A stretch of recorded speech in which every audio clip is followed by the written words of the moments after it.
live early, right? But wait, hold on. We are live. Ladies and gentlemen, welcome back to The Drip. Rip and dip, drip. Guys, we left you for a while. We said, hey, no more of that live stuff, but you guys spoke. You have been hitting us up on DMs constantly, sending violent threats. Yes, threats, dude. We do not do it. So They're getting cocky about it too. One guy sent me a thing saying even like, don't do the mornings. I cannot make it in the mornings. There's 87 people waiting. Just leave it. He goes, hey, that doesn't fit my schedule actually. That's not working for me. What are you doing?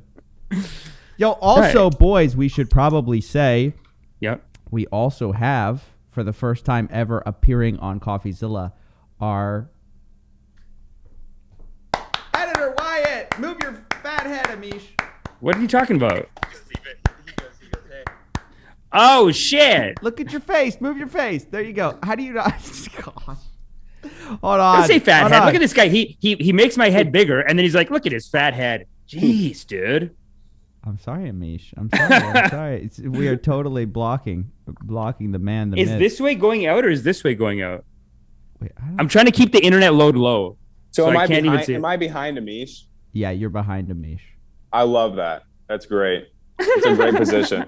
Yeah.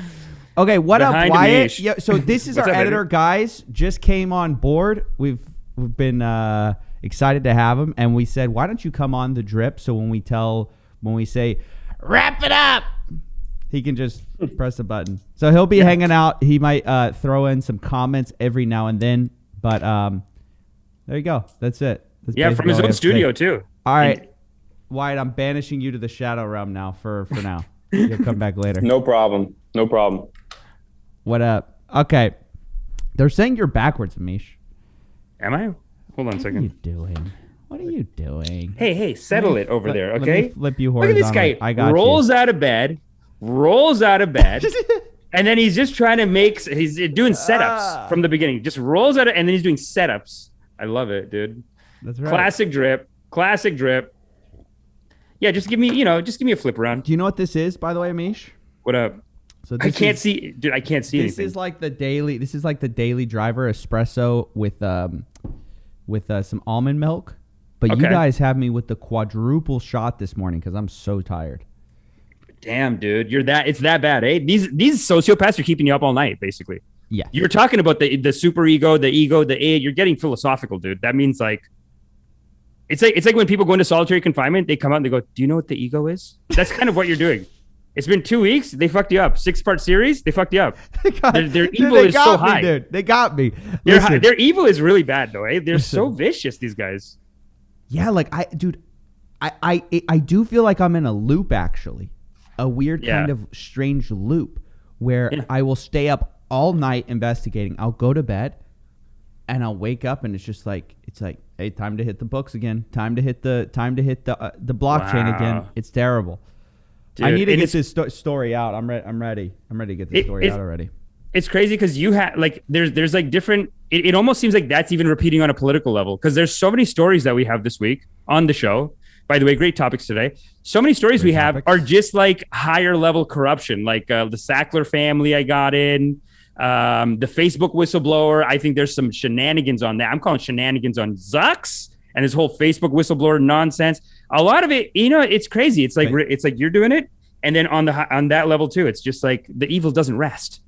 No. Never, dude. Never. Doesn't sleep. The sinners don't rest. Ain't no rest for the wicked, dude. Okay, what do we have on Facebook, Amish? Well, we have the Facebook whistleblower. I have it on later. Actually, I found this clip from the Gray Zone. So righteous. But do you want me to set it up? You want to go Facebook first? You want to rip on Zuck first? Dude, it's time, dude. That guy's had it coming for a very long time. He's been getting praise for too long. It's time this man gets what's coming to him.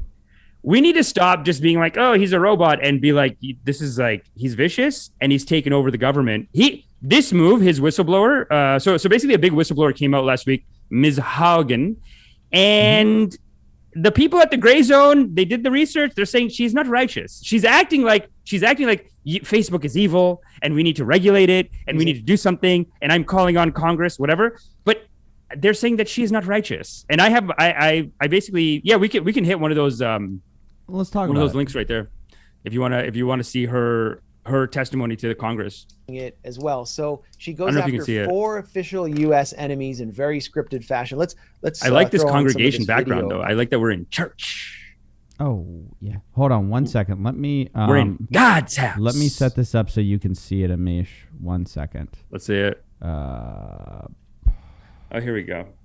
So this way gets me out. Yeah, of course. Oh, now I can see it. There you go. Sorry about that. I was guys, we're running a little slow. We weren't doing live anymore. Now we're doing live again. It's just, these guys have you up all night though. Up. Yeah. This cycle, like they just there lie we to go. There we go. There we go. Yeah. No, yeah. Well, we'll talk about that later. Let's talk about that a bit later. Possible. I think it's very, very illuminating and disturbing. So this is from her hearing in U.S. Congress. Here we go. Put the audio on. What we saw in Myanmar and are now seeing in Ethiopia are only the opening chapters of a story so terrifying, no one wants to read the end of it. Congress can change the rules that Facebook plays by and stop the many harms it is now causing. We now know the truth about Facebook's destructive impact. Can I ask? Tell me. You saw this, right? Like you saw the whole clip. Most people should have. It was on 60 Minutes. Big whistleblower. It was pretty big. Yeah. How many whistleblowers do we need to figure out that Facebook and all these social media companies are just putting they're like, it sort of reminded me of the Paradise Papers. You see those come out, like where it's like, bombshell, the rich don't pay their taxes. And you're like, yeah, I thought we had like saw the same report 20 times. Seems like we've been finding out for a long time and we've sort of known. Yeah. Zucks is evil. It's bad. He's vicious. Well, yes, but you know what it is? The kingpin drug pusher got caught, and all the other drug pushers are like, "Yeah, can't believe how bad that guy is."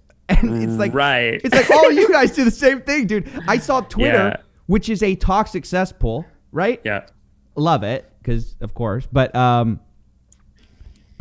everybody on Twitter is like patting themselves on the back. Yeah, I deleted my Facebook account years ago. You're on the same it's the same thing. You're getting in fights over vaccines with your grandmother on Twitter. It's like it's the same thing, but just on a different platform. Was my takeaway actually, was that we're all getting mad at Facebook, but nobody wants to confront the fact that most social media platforms, that's what they're all about. Yeah, 100%. And I hate to say, I've said this about the MLM people and people get mad about this, but we are a bunch of we need them. We're all the people are on these sites. Like we all go on and we engage in it and it controls us. So I think we just slowly need to learn how to not get manipulated by it and not to go off on these fly off the handles, because they almost want us to get mad and upset so that their ratings will be good. It's a mass manipulation almost. What do you think about the whole okay. I saw a bunch of people talking about this. There's some people saying that she wants more censorship. There's some people saying she wants less. By the way, Wyatt, sometimes, I don't know if you're clipping out of the video because it just messes with it. So my thing is on this, dude. Mm-hmm.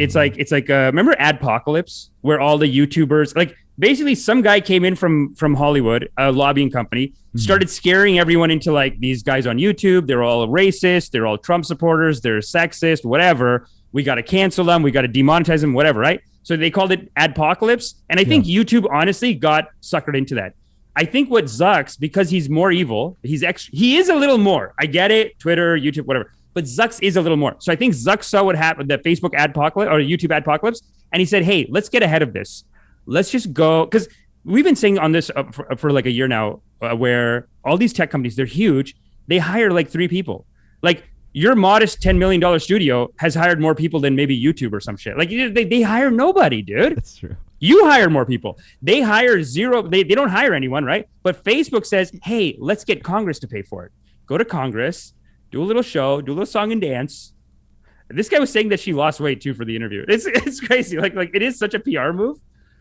for her to do this. It's nonsense, man. I can't believe that they're like anyone could buy this. Wait. What do you think's nonsense about this? Because she's saying Facebook's bad. Right. So basically the solution, right? And I think it's in the second link, what they call it the money quote. The solution to Facebook being bad is Congress, please step in and do something.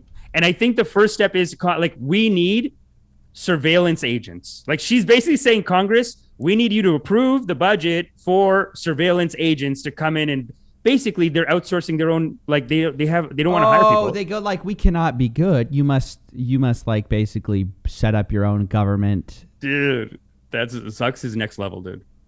Wow.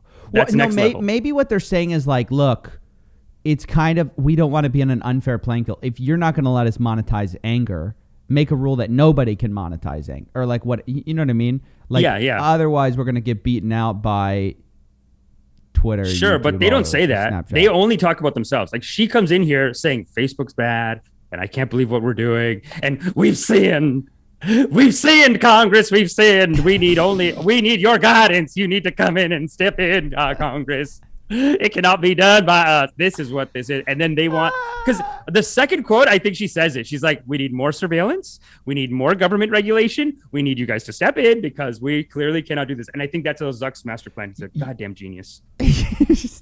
No, you know what I thought was genius was the day after this bombshell report, Facebook goes down for like a day and it becomes the news story. It was like Facebook is like, doing all these sketchy stuff. They knew that Instagram was like ruining girls' lives and making them suicidal and stuff. And then Facebook shut down and all anyone could talk about was like, I can't see the friends I never talked to. I can't see what their birthday is. It's like, what is this? I thought that was 100% plain. 100%. No one can convince me otherwise. Yeah. And I think, look, we could even see maybe the fingerprints of the cancel consultant here, where the cancel consultant behind the scenes, he goes, okay, drop the thing. But Pandora Papers just came out. Whistleblowers are hot right now. Every week there's a goddamn whistleblower. And by the way, Pandora Papers, notice how it's all brown people. It's all like foreign countries. No one in America. Anyway, we'll get to that later. Whoa, this one though. Hot take. It's all King of Jordan, Prime Minister of Pakistan. Zero people in America. Zero people in America. No one in America, the Pandora Papers. You know what they said? They said North Dakota or South Dakota. That was like where all the corporations are, but no one from America. Yeah, you can't see all those files, though. No. It's a nonsense. Bro, anyway, we'll get to that. I guarantee you Hunter Biden's got some offshore stuff. I know he does from selling all that art. Is he organized enough? Like, he seems like he's like not playing on that level. Like it all goes to crack right away. Like he's cracking hookers the next week. There's not enough going over there. I don't know. But this though, I do think like the crash the next day, I think that's the cancel consultant saying, look, there's a lot of competition in the whistleblower market right now. Whistleblowing is sexy right now. Yeah. You want to stand out? Turn it off for a day. That's even Zuck's even. He goes, drop the bombshell, and then they're not getting the hits they want. They go, you know what? Cut it. Cut the feed. Let them suffer. Let them see what life is like without the Facebook. Without Facebook. Yeah, dude. I mean, it was an interesting moment watching everyone kind of dogpile on Facebook, and like, yeah, I think they deserve it, but so do all these other companies. Yeah, it was like kind of funny. It's kind of funny to me that everyone, you know what it is. If Twitter was acting in a way that like people feel like Facebook acted in a way that benefited the right. Now the right doesn't feel that way, but people on the left feel that way. So when talking about like who are we going to go after for the social media, everyone's like let's kill Facebook. But it's like when Twitter goes after Donald Trump, it's like it's didn't fine. Didn't they hide Biden's shit? Like Hunter Biden, didn't they hide his stuff too, or that was Twitter, wasn't it? Was that Twitter? I thought Facebook was helping them. Twitter hit it. Twitter hit it. Okay, no, these guys took Facebook off. Facebook did too. I think I don't know. They didn't delete Donald Trump. Did they delete Donald Trump? Did they participate? All I know is the rhetoric around Facebook is like January 6th, white supremacist, this kind of stuff. This is why we must go after Facebook. And because these other platforms don't have these problems, they might be amplifying hate in other ways because they don't have these problems. Yeah. But it does seem like the big pressure, it is weird that the big pressure is like, we need more censorship. That is kind of weird, right? Yeah, no. And she's saying, we need you, Congress. We can't do it. We're weak. We're weak. Come and step in and do something. But here's the thing. Isn't it, because it says like Congress shall make no law abridging the like freedom of speech, right? And that was the whole idea of like, oh, that's why it's not against free speech to do the whole, like, for private companies to set their own guidelines. But if it is Congress setting guidelines for these tech companies to restrict speech, isn't that a violation of the First Amendment? I think so. I mean, it's definitely, but I think these laws are getting very complicated and getting very rewritten. But because this is where, because when you start bringing up, and this is why I say, like, you can't trust military people too, because, and by the way, this is mostly Democrat that's like pushing for stuff like this, but military stuff too, they basically turn it, and that's why she's opening with, like, there's issues in Myanmar. She's bringing up China. This is a big part of why people are pissed, because it's like, hey, like the Pandora Papers, it's all these other countries that are, listen, guys, I know we just use Facebook for fun and like little girls are getting upset, but we started a riot in Myanmar. China's going to crack down and do something like, like she's bringing up other countries that America has issue with anyway, so that she can stoke the fires of like, this is a national security threat for America, for them. We need to step in. We need more intervention. So that's kind of her rhetoric too. And it's what she wants from them. So what do you think the solution is, Amish? Let's get down to the brass tacks of what a couple people on the internet think the solution is. Let's solve the problem. We are extremely righteous, so it's not like we wouldn't know the correct thing to do. Well, Snowden actually put up a great tweet. He said after the outage, it's WhatsApp, Instagram, Facebook all went out at the same time. It's a good time to be like, hey, break it up. How do you feel about breaking them up, though? Is that anti-capitalist? Because even his business partner, remember you're saying like all these people started the business with him, and then they come out of the woodwork. They're like, no, he's evil, or whatever. The guy from his business partner starting off, he wrote a New York Times op-ed, like just a video and an op-ed saying like, hey guys, I started the company with Mark Zuckerberg. He is evil and we got to break him apart now. He's a terrible. I wish I had lunch with Mark Zuckerberg like 12 years ago so I could get a New York op-ed too. They give those out like candy, dude. To anybody who shook Mark's hand 5 years ago can come out of the woodwork and get a New York Times op-ed. I mean, look, yeah, he's bad. I mean, I can't defend him that much, but I agree with you. The other companies are bad too. Like YouTube is bad, but YouTube just seems like they're operating strictly on financial. I just can't stand all of these people who, many of them work in tech. I follow a lot of guys who like are from Silicon Valley, right? And they're like breaking their arm, patting themselves on the back. You know what I mean? Like just going, wow, we are so good, guys. Can you believe we're not Facebook? It's like, you guys do the same thing. Facebook, you're a sinner. No, the whole impetus for like social media is like, yeah, we're just gonna whatever gets people on the longest, whatever gets people to watch the most ads. That's what we monetize or optimize for. Yeah. So all these guys going out like, they're throwing stones from glass houses at me. Yes, they're throwing stones. Let he who is without sin. Yeah, no, for sure. You know what? They are coming in throwing talking stones shit at Facebook from Twitter about how toxic Facebook is. It's like, okay, yeah, you need to check yourself. So do you think there could be gradients here, though? I mean, we saw this in the Me Too movement where it's like, is it like, why does it have to be all or nothing? Like, can we not have a gradient of, is there levels of evil? Levels, you know what I mean? Because that's where I do think Zucks goes to another level. Like, let's just say this is just a giant move to get Congress to pay for shit. Okay, let me say this. I think you should break up tech companies. I think it's bad that, like, there's an increasing consolidation of power. Wow, and that's the truth coming out from Steven. You heard it from the CoffeeZilla. Well, because no, but this is like a side issue. This is like a different issue. The whole thing is all the startups will say it. Like, if you're a new player in the space, your only goal is to get bought out by Instagram because it's so or Facebook or one of these companies because it's so hard to compete. Because what they'll do is if I'm Mark and I see you have like a new product, I'll go to you and I'll go, hey. I like your stuff. I'm going to buy you. And if you say as this founder, like you have this hot viral product, you go, nah, I think I want to actually build this myself and like do my own thing, have my own vision. He's going to go, oh, okay, fair enough. And then 2 weeks later, the exact carbon copy is cloned on Instagram, Facebook, or whatever. He says this means war. Yeah. I will eat you. I will eat you. You can sell yourself or I will eat you. It is like those old, like when those emperors go to a smaller emperor and they go, look, show your obedience, pay the tax, or my men will come. And that's basically what he does. Yeah. Yeah. So, I mean, that is kind of a problem. Yeah, that's an issue. They own too much. Like, It's what's really sad too is that the left-wing, right-wing divide in America, they're taking advantage of that and they're jumping on a side. So like even when they took down Donald Trump's accounts, people were saying that they just did that because they knew he was going to lose, or like they were like, okay, he's going to lose. They were okay, we're right. When he him. was in power, it wasn't, but now that he's out, like, you're absolutely right. I do think people have been hoodwinked to think things are right versus left. Right? Yeah. I think I believe this. It's more about, hey, are you on top or the bottom, dude?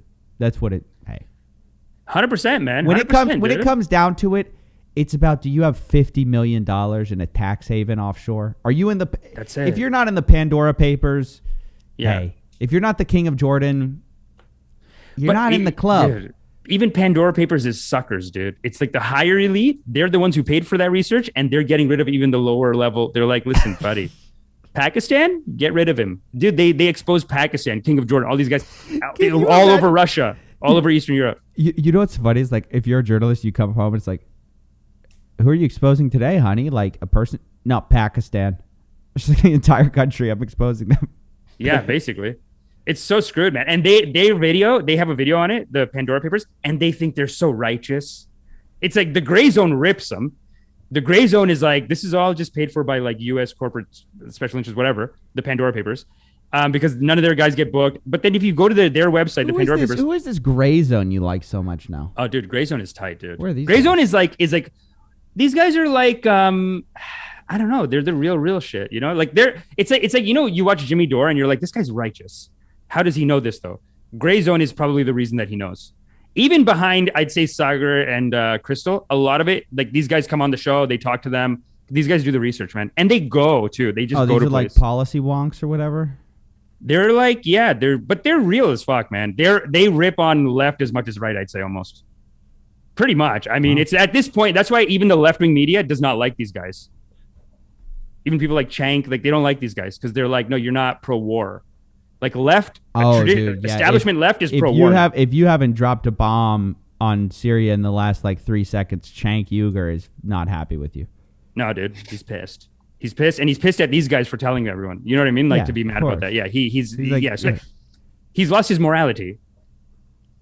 Yeah, I mean, listen. No longer righteous. But what are we talking about the Facebook stuff? Are we done with her?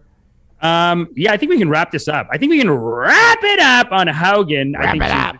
No righteousness. So not the modern Snowden. Everybody's calling her Snowden.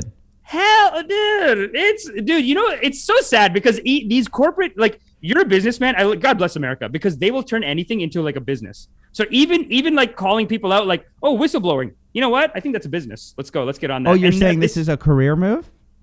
Hell yeah, dude. I'm saying Pandora Papers, these are all now fake whistleblowers. The real whistleblowers are in jail. No. I think you're nuts here. What do you mean? They're paid off, dude. No. We'll show. Let's go. Let's do second. About?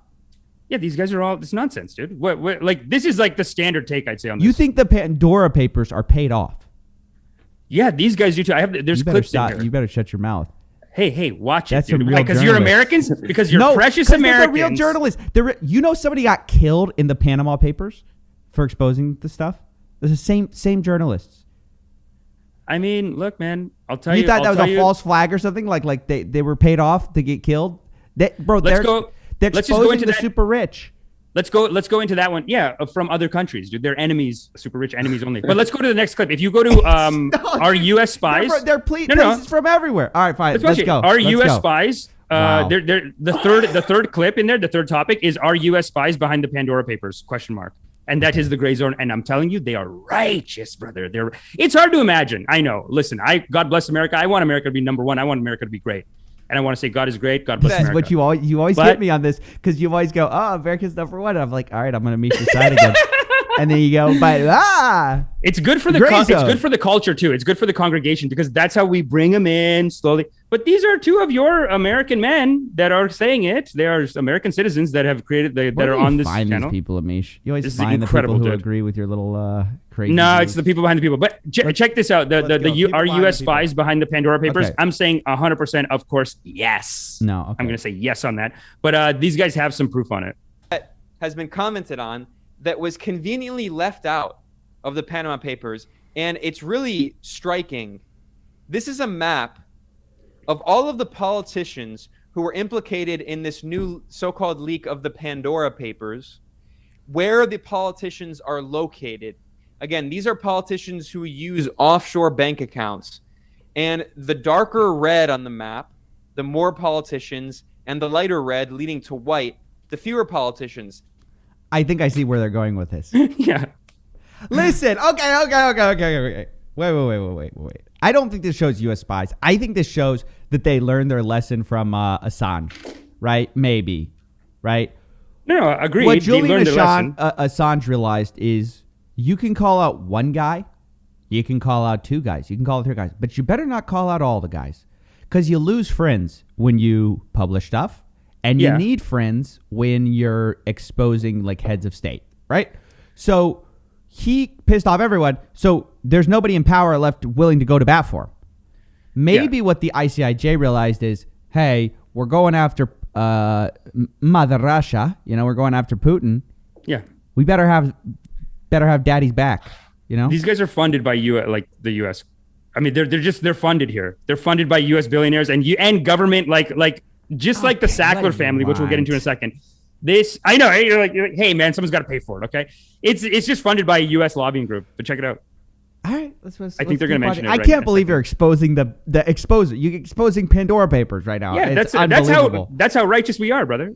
It must be exposed. What a coincidence! The United States, Canada, and Australia, and several parts of, especially Northern Europe, have zero politicians. I bet there's something even behind this, though. I bet you go look up this guy's account. He's from Russia or something. There's got to be a deeper layer to this. Because the whole thing of the international consortium. You just said it because you saw a YouTube video. Wait till you see the next YouTube video where what you're doing to Nelk. What you're doing to not Nelk. Sorry, the guys. The 6 part series, the people alive, whatever. It's very similar actually. These guys go through they basically found like how this is funded and stuff like that. And no, the research is incredible at the Gray Zone for sure. The research is tight. Let's see a little bit more. Apparently, U.S. politicians are just so free from corruption.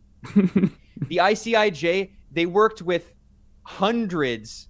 I believe the number is 700 international journalists, including they had a massive team of nearly 100 U.S.-based journalists from dozens of media outlets, and none of them could find evidence in their millions of documents and their terabytes of documents. They couldn't find any U.S. politicians, and not even just politicians. They couldn't find any major U.S. billionaires or other prominent U.S. nationals in their documents. So in their map, there's no one from the U.S., but what a coincidence. Look how dark red Russia is, and Ukraine is, and also Belarus, and countries in Eastern Europe that are targeted by Western intelligence agencies. What a coincidence. Now, they also have Latin America. I'll address that. It's true that there were a few U.S. allies who were implicated and they were hurt. But I want to stress this point. No major U.S. allies were hurt by the Pandora Papers.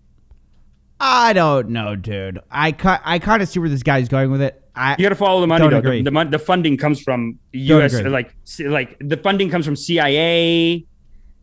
Hey, man. Look, we can. There are some people out there who they're going to blame everything on the CIA. If it doesn't fit, if it doesn't go, here's the thing. To me, exposing super rich people is dangerous no matter how you do it, who you do it from, where you do it from, and it's good work. Just because you didn't expose this guy's favorite, target, the U.S., doesn't mean you're bought off by the CIA.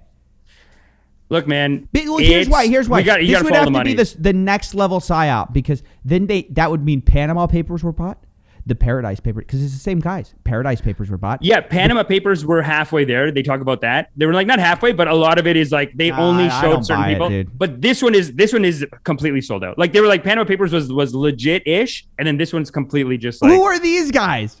What are they publishing? Excuse me? Okay. They're extremely righteous. I don't know. Not buying it. Wait. Let me find. Let me watch. You know what? This sounds like a continued clip for next week, but let's keep going. Yeah.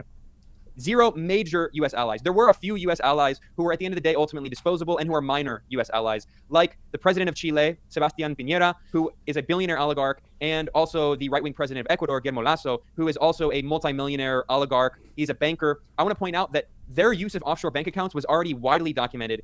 In Latin America, this was not a surprise. And also, I just want to say in general, not really to no one in the world, really, is it a surprise that billionaires, that oligarchs use offshore bank accounts. That's obvious. It's been a trope in movies and TV shows for decades of Panama, and increasingly, by the way, the United States itself increasingly is a site for offshore bank accounts for oligarchs who don't want to pay taxes. But I just want to say how convenient it is that this group, the International Consortium of Investigative Journalists, which is funded by numerous Western billionaires, including Piero Midyar, and Max will talk more about Piero Midyar in a second, who he himself and his groups, they work closely, like Luminate, his group, they work closely in partnership with CIA cutouts like the National Endowment for Democracy and the United States Agency for International Development, and also a major CIA asset. And wait, we're about to be taken off air here. You can never say this name. I'll whisper it. George Soros. Yes, George Soros, a longtime ally of the CIA, a longtime asset of this regime. Now you like him. Now say you like him. Now you're like, oh, he's calling out George Soros. I like it. No, that's not what I said. Or is that more conspiracy? I don't know. CIA operations. This is getting a little anti-Semitic, Ben. And the Rockefeller Brothers Fund,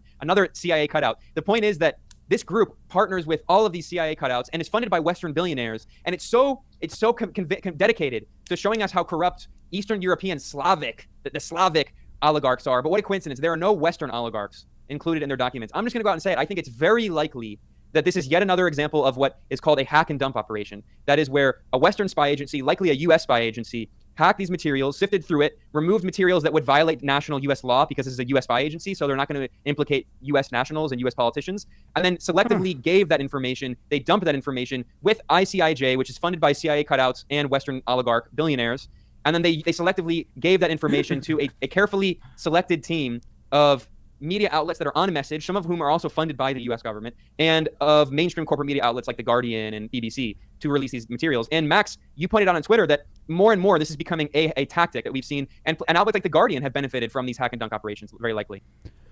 Okay, hang on, wait. What do you think? So you think no way? Because he's saying CIA cutouts. Okay. If you think I believe that the takeaway of the Pandora papers, of all these papers, is not about the individual group, which is, I think, his point. His point is like, we're just exposing the Latin America and Russia and Eastern Europe. We're not exposing the U.S. Nobody in their right mind is looking at this thinking, well, God, the U.S. is clean now. Everybody knows it's just the same guys. It's just in another dump somewhere. Everybody knows that. So I don't know what this guy's point is. It's like, we're just going. I don't think it's in another dump. I think it's like deleted. They're just like, hide that. Don't let it get out. Where's the proof? I mean, now you're really tinfoil hatting here. Okay. Yeah. No. There's no proof. They deleted it. If there's no proof of them deleting that, you can't say that. Well, yeah. You can. No. At this point, alleged. We say alleged, but also at this point, it does seem like. It just seems like a lot. Yeah, you're right. No, there's no solid proof that the Americans did something. It's just a little fishy.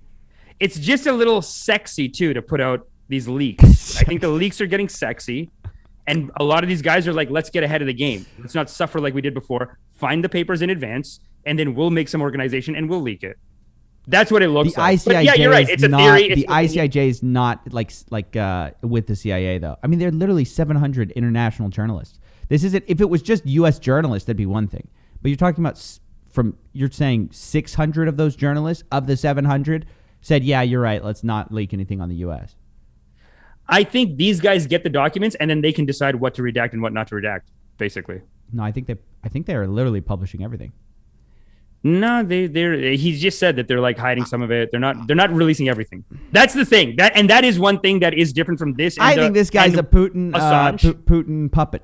No, the difference between this guy and Assange, though, is that these guys started taking over the actual, like, distilling it, going through it. Assange really was like, here's everything.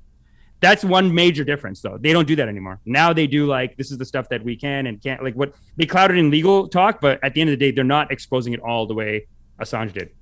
Well, that's why nobody's going to go to jail for the rest of their life. There's just 2 terabytes, though. You can't, if you dump that without giving some, like high-level interpretation, but they do dump the full terabytes. I think they were just saying on here that they're not releasing everything the way that Assange did. But hey, listen, you want to do it continued? We can continue this. To be continued, guys. We can to be continued this because I'm idiots are going to look too far into this and make too little sense. Okay. Make the most righteous arguments on the internet. Let's get to some super chats, shall we? Wrap it, though. Yeah, let's just wrap it. Best Steve yet, Canadian, $6.99. Karma's, Amish, looking forward to seeing you and Sterling on Roast Battle Canada. Oh, wow. Thanks, Silas, 5. Love the drip. Baba Amish, can I manifest some righteous energy for me? Also, still really hyped for the rest of the Rubat stuff. Blessings. I don't know if that came. That should come through. That should channel through, dude. Should channel through. Christopher Hernandez, $9.99. You guys look sleepy AF. Still love the drip live, though. Well, I can tell you that I am. I'll be honest with you guys. Yeah, no, it's been a rough week, eh? These psychopaths, they just get under your skin. Maybe we should talk about that in a second. But 5 for the dark canister. These news cycles are attempts by Facebook to keep themselves relevant. As they say, bad publicity is still publicity. Yeah, that sounds like something the Gray Zone would throw out there, is like that hog in person is actually just like a Facebook asset. Diligent Dabber, $2. Live is righteous. Delta 8 is natural, no paranoia. That's that stuff I was telling you about it, Misha. I was wondering if you'd ever tried it. Which one is it? 8. Delta 8. I'm sure they sell it at your stuff. It's like the new weed thing. Delta 8 is the new hot weed shit. Yeah. You know about that? Is it flat? Is it like a strand? I don't know exactly what. It's basically like a cannabinoid. Okay. Synthetic, I think. I don't know. I don't understand it. Cannabinoid. I know all Delta my friends 8 are into it because I think it's legal. I don't know. Wow. But you guys don't have weed stores in Texas, eh? No. It's so normal here, dude. It's so weird. There's just weed stores on every corner here. No, but like in Texas and in a lot of like states for a while, you could just get these crazy, way more dangerous synthetic versions. Like they would just change a compound. That's like where K2, like spice came from. Is that people were trying to get weed, but it was outlawed. So then they changed like one chemical, and the U.S. basically is like, as soon as you add a carbon, they go, well, we've never seen this chemical before. It's the same thing. But, I like that. And then, well, no, it was a problem because like people were getting really messed up on it. So now I think it's really bad for you though. Delta 8 is like supposedly a different thing. It's supposed to be a little more healthy, I guess. I don't really know, guys. I wonder if they're going to legalize it. Some states have legalized it. Yeah, some states. But then federal government is like still illegal. Yeah. Right? Yeah. It's confusing. Let's finish these real quick. Dan Gerchovich. I never use social media. Well, maybe YouTube, but I don't think that counts. There's nothing that beats real human connection and actually talking to people face to face. We have to get back to our roots. Yeah, dude. Face to face, like us. Right here. Just like God intended. See your face right in front of me, just like God intended. Like God intended. Live with the congregation. I like this congregation. Woo, woo. Dude, it's like Jim Baker used to have these shows. He was like, it's God's news. Good news, it's God's news. And then he'd just do the news, but as a preacher. Yeah. What an inspiration, dude. It's time to rip and drip. Okay, Guy and Core finally back in my zone. Respect the community. You have to bring Nick Espinoza for cybersecurity and privacy stuff. He's been raising awareness about Facebook abusing privacy. $10 for the drip. Drip. Yo, you gonna read some of these? We got a lot more. Silas Arpagas. Prayers to the most righteous Amish, Nigerian prince with the 1,000 Nigerian dollars. The problem with breaking it up is the question is, when does it stop? Social media sites are supposed to be big. No. How do you know which one is too big? Well, if the social media controls the photos, the birthdays, the friends, the talking apps, it does start to look a little ridiculous, right? Doesn't it? I mean, if they can cancel a politician, that is kind of dangerous. As much as I don't like Trump, but like that was a good point people brought up. It's like, okay, today they're canceling this politician, but tomorrow they might change their standards. They might be like, this guy's no good. This guy's going to destroy the culture, whatever. And that's what her thing sounds like. There's like this moral outrage, but like, you know, at the end of the day, she's asking them to help them do it. But also it's like, I don't know if that's going to necessarily fix it. You know what I'm saying? I don't think we ever should have gotten control over like it's weird because basically we're in this weird time where engineering conversations for the first time is possible. There's this meta level of like creating who's going to interact. engineering who's going to be allowed to speak to each other. And I don't think we're ever supposed to be turning those cogs in that way. And I think it's going to go very wrong. That's just my opinion. But because at first you turn the cog for profit. Okay, well that's probably not too great of an idea. But then if you turn the cog to be like, well, we can't have people talking about this or that, or like, it's just kind of, where does it stop? Yeah. It's so sad, man. YouTube got it, and now it looks like Facebook is getting it too, where they're just like, we want to be righteous and we want to do the right thing, so we're going to step in and do the right thing for the community. But that's where the right thing. I know. I hate tell that. Everybody. Nigerian Prince 400. The Gray Zone are the Bogdanov brothers. 400. Amish the Conspiracy King. Righteous Babaji. Jurgic. Look at Patrick Boyle. He explains why so many few U.S. politicians. It's because South Dakota being the new tax haven. $5 from Noah Lemon. Drip live while I'm awake. Impossible. Russell Stratton. 5. Shout out to the congregation. Much love, Amish and Zilla, for bringing it back. Yes, live was righteous. Thank you sincerely. Of course. Of course, man. We may not do this early in the future, guys. I am like dying here, but I will try. I'll do my best, guys. I promise. Did you get? You got Dan Gurkovich. Did you get Noah Lemon? No, I got Noah Lemon. Oh, what? Okay. I saw Ed in here. Super There's Doge? 3 terabytes of documents leaked in the Pandora Papers. What a bed. Dan Gurkovich, here's an interesting question. Even though these Pandora Papers are out, what happens next? Is anything going to change? Probably not. So I'm wondering, is it worth talking about this stuff? It's always worth talking about this stuff. And actually, the more you like fall into that, like, let's not even talk about it, the less it's going to get done. The only way anything gets done is if people put their foot on the neck and keep talking about it. Politics is downstream from culture. Our talking about it, it makes a difference. Yes. Well, not us probably, but they're very excited, these people. Amish goes to sleep at night being like, I've changed the culture. I have changed the community. 5 from Super Doge.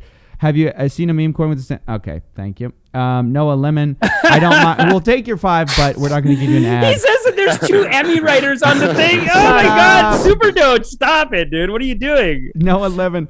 We don't mind pre-recorded podcasts, but we need a way to donate and leave chats. Patreon coming up. Yeah, we're working on it. Wes Frey, $1. Okay. Wow. No it's comment like an from hour of super chats right there. Thank you guys so much. It is so helpful to the community. I'll do the next round. Sorry, dude. I do feel like we got to get that. Some people have this thing where it just when the money goes up, it just pops up on screen. I wonder if that's worth it, or it's better to go do a Streamlabs. YouTube. Yep, but we gotta watch ourselves because people are very inappropriate on stream. They like to sneak stuff by you. You got to be. Hey man, how many hashtag Trump 2020s did we do? With the right money, we just do a hashtag 2020 Trump 2020. We did so many, but these guys. No, it was during the election live stream. We basically pitted people politically against each other. We said, you say Biden 2020, we'll say it. You say Trump 2020, we'll say it. And the Trumpers were in chat, dude. Yeah, they went hard. They were so excited about it. They were like, finally, someone hears us. It's like, but you're paying. Only when you pay. Finally, my words are being read. But this guy is like, buy my Dogecoin. 2 Emmy writers? What is he talking about? 2 Emmy writers. By the way, how dare you, dude? I still care about the people who are not paying. Yeah. What's up? Well, you're telling them, I'm not going to say what you're going to say unless you pay. No, I'm talking about the Trump guys. The Trump guys, you're not going to read their hashtag Trump 2020. It was just nonsense. But when they put $5 on it, we're reading it. Dude, imagine because that is our karma. Like a news agency. Yeah, that's how they feel too. Okay, so what's next, dude? I got to get in here. Yeah, dude. Have you seen the new James Bond movie? No, what's up? What is it? It's a great movie. I mean, look, I really enjoyed it. I saw it the other day. It was supposed to come out like 2 years ago. And a big part of it, do you see the thumbnail? It should be the second one on the Trello. Oh, the Stephen Colbert thing? Yeah. So a big part of it, like when they were coming out with it. That's how I feel when I hear about Stephen Colbert. Okay. Stephen Colbert, you're not a fan, eh? You're not a fan anymore? No. You've lost interest in Stephen Colbert? I mean, he does have a look like, he has a look on his face like, because they announced like the next James Bond will be black female James Bond. And he has a look like, finally, we get to have what the community really wanted, a black female James Bond. But it's so funny the way they did it, dude. The movie's great. So here's what they do, okay? At the end of the last movie, and spoiler alert all over, spoiler alert. It's still a good movie. I don't think it'll ruin the movie or anything. But at the end of the last movie, James Bond is dead. Within the first 10 seconds, of course, James Bond is still alive. Of course. But the whole agency thinks that he's dead, and they've given his 007 status to her. She's like the next hustler in this, like she's like the next spy killing it in the game right now. Mm-hmm. So they give her the 007 status. So at the beginning of the movie, they have to do one or two missions together. It's really tense. She's telling him like, hey, like they're in the office together and someone says 007. They both look over and she's like, I'm 007. Like she's like giving him shade or whatever. So they do one mission together. It's good. It's good. They're setting up like this is the next 007 James Bond. Like this is the next 007 maybe, right? But then halfway into the movie, after like one mission, she goes up in front of him and to their boss. Like they've been fighting this whole time. She's like, I'm 007. Don't try to take my spot. I'm doing this. Get out of my face. Whatever. You can be 008. You can be 006. I don't give a shit. I don't care what you are. I'm 007. Like she's fighting. Sure. Halfway through the movie, at like after one good mission, she tells their boss, she's like, sir, he is 007. Permission. Basically, she said, permission to relinquish 007 status back to Mr. Bond. He's just too sexy. Like something. I don't know.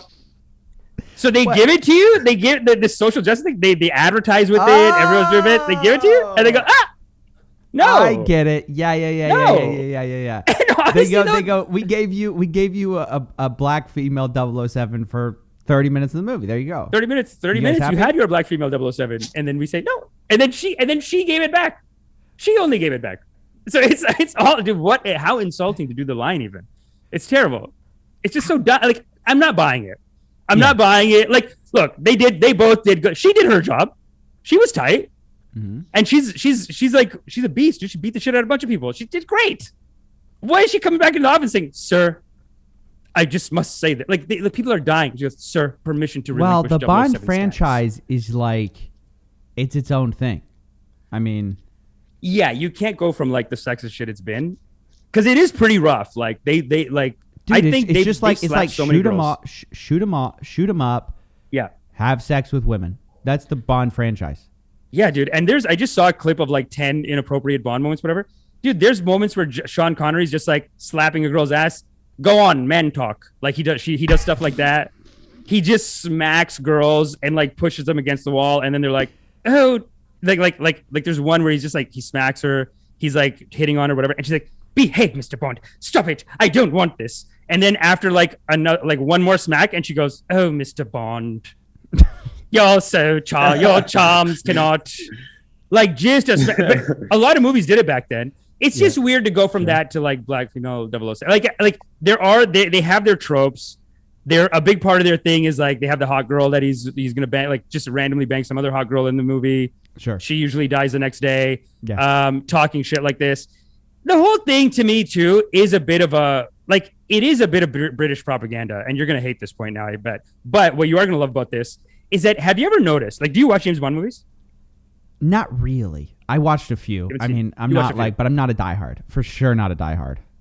I think I know why you lost interest. Because if you watch any James Bond movie, you'll notice the American characters are all idiots. The whole thing is a bit of British propaganda. They basically what they're doing is this whole movie is a fantasy that like hey, we still run the world. Yeah. Basically. So even the American guy, the American CIA spy, he's so dumb in it, and he dies in like the 20 minutes. Sorry, spoiler alert. I should have said it first. Already said spoiler alert. But like he dies in like 20 minutes. They always show the Americans as these bumbling idiots. They have lots of money, but they're unorganized. They don't know what to do. They're like kind of hicks even. James Bond comes in and says, don't worry, mate. Yeah, right. The name is Bond, James Bond. And then he's like suave and classy and he kills everybody. Yeah. Just saves the day. You're right. It is a little bit of propaganda, but that's not why I didn't love it. I just felt like I don't know. This felt like a franchise that has run its course a long time ago, but they're just doing the same movie. It's like the Fast and Furious 12. It's like we've seen the Fast and we've seen them get furious. How many more times can we do the same movie? They're like going into space now. I mean, like they've lost places to go with the franchise. Dude, you know why? Because they got the James Bond mentality. They just go forever. Go forever. Go until people stop watching. We're McDonald's now. We franchise everywhere. Listen, but can I just say, I mean, this whole time I was looking at Colbert's face and I realized what I don't like about him. What's up? So on his last show, The Colbert Report, everyone loved it because he had this smug face, but it was satire. Right. But then we saw him get a show, and he's got the same smug face, and you realize, oh, maybe he's actually just like this. Like, he's got this face that's like, yeah, I'm right, of course. Meanwhile, it's like he's like, meanwhile, in the news, justice, black female Bond. Thank you. I'm so happy. It's about time. All I have to say is, couldn't come soon enough for me. Right? Like, okay. The two things too about that, like, can we watch a little bit? Well, I'm just gonna put on the trailer. I'll put on the trailer in the background while you're talking. I mean, I was just gonna say, like, you have a market. It might be kind of over too, but like, do black women want to see, or like, do women even want to see someone go around and beat the shit out of everyone and like do that? Like, it might be just time to stop it. You know what I mean? It does seem like it's like very violent, very, but I guess it's fine. But I just don't think like they're into it. I don't think women are going to be like, yeah, like when we see a girl beat the shit out of everyone, like because I think they're better than that in a sense. Like, is the rom-com not their action movie, or no? Or am I being sexist now? Tell me in the comments. No, I would say you're right, but then again, I wouldn't touch this topic with a 10-foot pole. So really, eh? So yeah, I mean, yeah, I just don't see. I'm not seeing it. But it actually looks like a great movie here. I'm it's a watching great movie. this. Yeah. This looks like a great movie here. The movie's pretty tight. It's very sexy. It also feels like I always feel like I've seen all the whole movie when the trailer's finished though. It's like they show you all the best parts now. That is the trailer thing. Totally, it's like they'll show you like the person dying, everything. They'll show. But this looks like looks they incredible. spent like 3.5 hours or 3.5 years to create a pretty good movie actually. Once you go super social justice too, you lose all the one-liners. Like if you watch the old ones, they always had silly one-liners. Like they'd have like one Indian guy. I remember there's one with an Indian guy, and he like wins a bunch of money at the casino. He's like, "Here you go. You'll be in curry for weeks." He just says to the Indian guy, like, he just walks away. Roger Moore's like, that'll keep you in curry for weeks, and he just walks away. Like they just do jokes like that. You know what I mean? Like they always have someone from another country, and then like they kind of do the stereotype of that country. But it is almost like a shout out. So you're saying it's fine. You just say, as an Indian, you're saying, hey, call out the curry. Do the curry joke. Look, as an Indian, I'm saying like financially, I don't think, I think it's over. Like and not because of the women, like not because of anything else. I think the ratings might start going down now because you can't do stuff anymore. Like it's just not appropriate to do like half of these jokes and half of these things. As soon as, dude, when they said, when she came in and she goes, I'm 007, people in the theater were like, refund! Give my money back! Like people were pissed. She looks over, they go, like, I'm 007 now. Give me my money back! And several people walked out. But little did they know that in 20 minutes, you're just going to come back and be like, sir, relinquish 007 status back to Mr. Bond. Of course. Really? Now, who would do it? Yeah. Yeah. Fair enough. Well, it's a kick-ass movie, though. It rips. It rips from the minute it starts. It's tight. I'm going to go watch it now that I've seen this. I just never feel that big of I don't really feel that big of a drive to watch too many movies now. There's not too much that excites me. I don't know if I'm just getting older, but how do you feel about that, Amish? I do feel like the other thing too with James Bond, why it's not going to come back like this, is because when they made the franchise, they were just coming out of being like the top country in the world. They still had this Commonwealth thing. Now, like Bollywood has like 6 James Bonds, dude. They have like 6 of their own. Like when these movies came out, they had like some corny ass James Bond. But now the Bollywood one, you're like, this one looks better. Like I think they have a movie called DHOOM or Doom or something like that. Mm-hmm. It rips, dude. They got the same. They just hired the same stunt coordinator, same car, and then they have their own guys. But what I'm trying to say is, are the movies getting worse, or am I getting outdated and out of touch? Yeah, no, it is. Look, this is one thing as an old person, I can tell you and Wyatt and everyone in the audience, you're going to lose interest in movies and music as you get older, I think. Like the way that you would go to a concert when you're 20 years old and you're like, oh, this band is the best, and I follow them and I remember their names and I know that this is birthday or whatever. Dude, 30, forget it.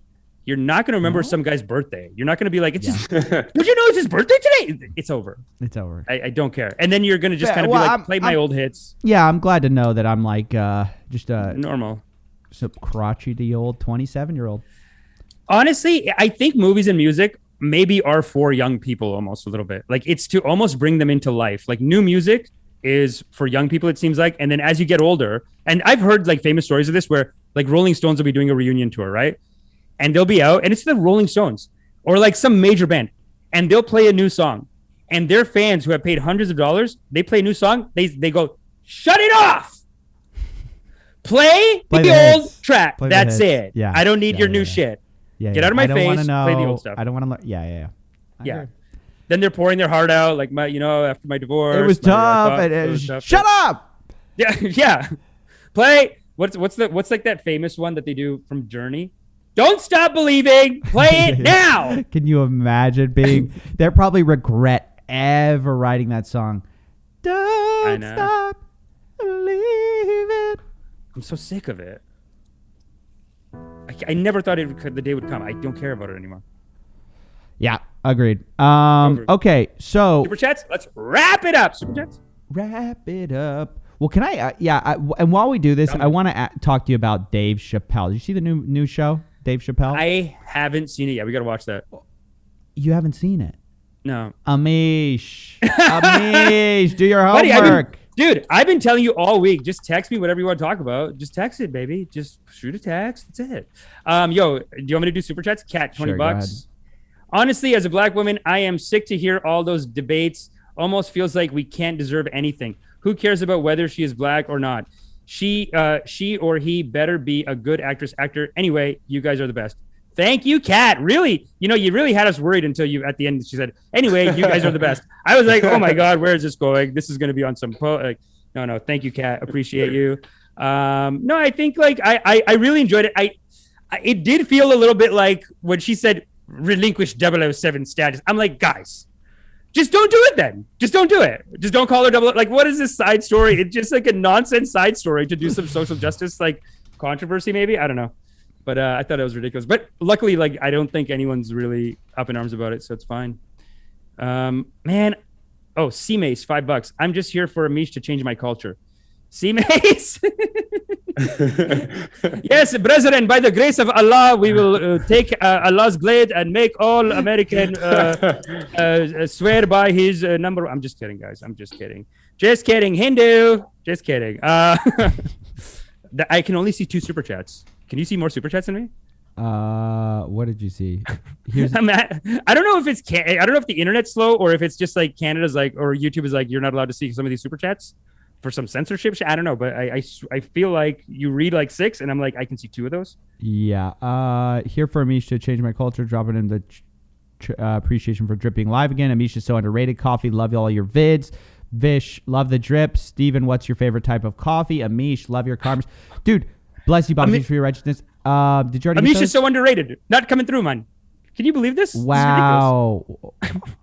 You didn't even get that? I didn't. I can't see it. It's insulting. Listen, my favorite type of coffee right now, daily driver, I'm just going espresso. Just a little bit of espresso. Yeah. In the morning, double shot. Now it's been the quadruple shot ever since I started investigating these RIIIPS idiots. Wow, dude. They are just coffee, dude. They just lie. The sinisterness of the investigation directly correlates to how much coffee I end up drinking. Dude, I have a serious addiction because it's at one point it was 4 shots to get me up in the morning. Meanwhile, my doctor's like, dude, you have high blood pressure. You need to stop this, blah, blah, blah. And I'm like, dude, I have to. Oh, my God, dude. Dude, I have to 4 shots to get me started. And then it's dude, like, and you have high blood pressure? Yeah, you got to watch it. See, dude, this is... Listen. Yeah. I left college wide-eyed, bushy-tailed optimist, dude. Right. Coffee still has ruined me. Yeah, but... High blood pressure, stressed out, completely addicted to caffeine. Let's make this a topic. Can we make this a topic? This non-righteousness. Is there not a way? Because I do feel like God brought us together for this. For me to say like, can we not? Okay, can not we? Can you not review these people without caring about them? You know what I mean? like sometimes I just saw the Mudahar one, and it seems like he's doing it. but he doesn't care. No, I know some people, they do it, and then because they do it, they're like, this is not righteous. And then there's like the blood and the thing. You know what I mean? Like, is there meditation? You're saying, do you care too much?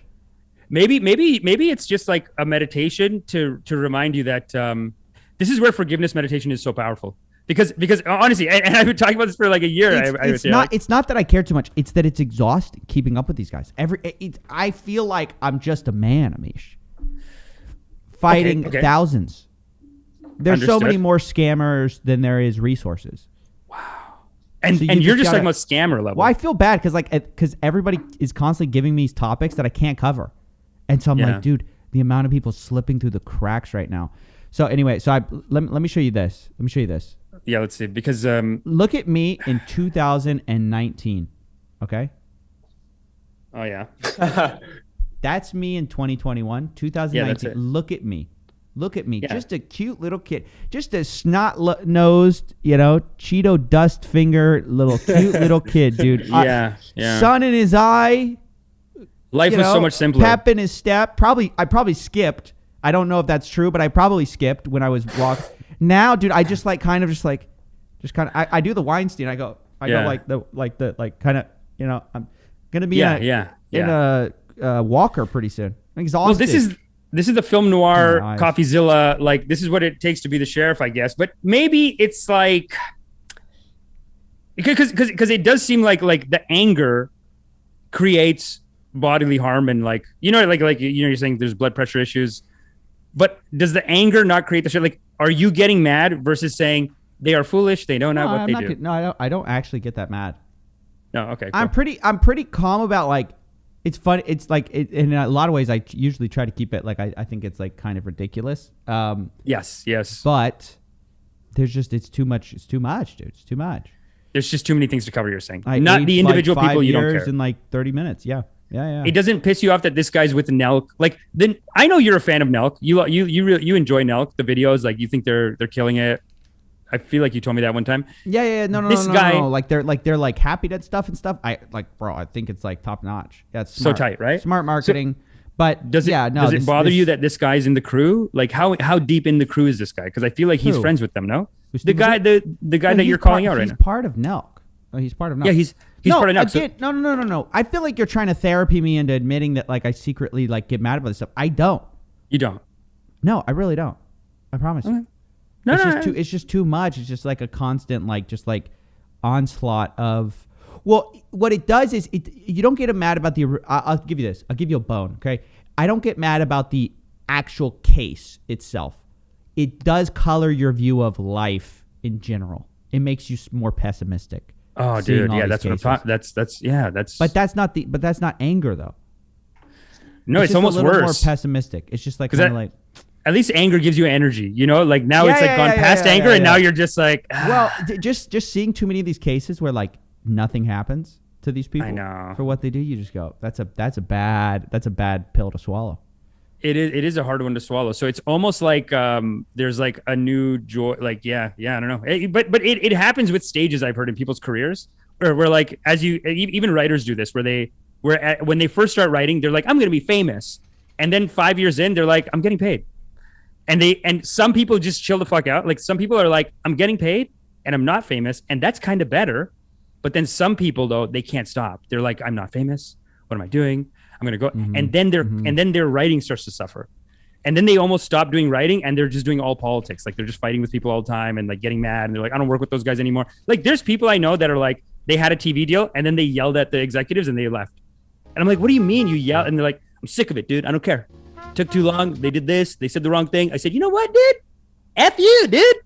I'm out. And it's okay, well, what good was that? Right? Did that really help anything? But it just comes in these artistic.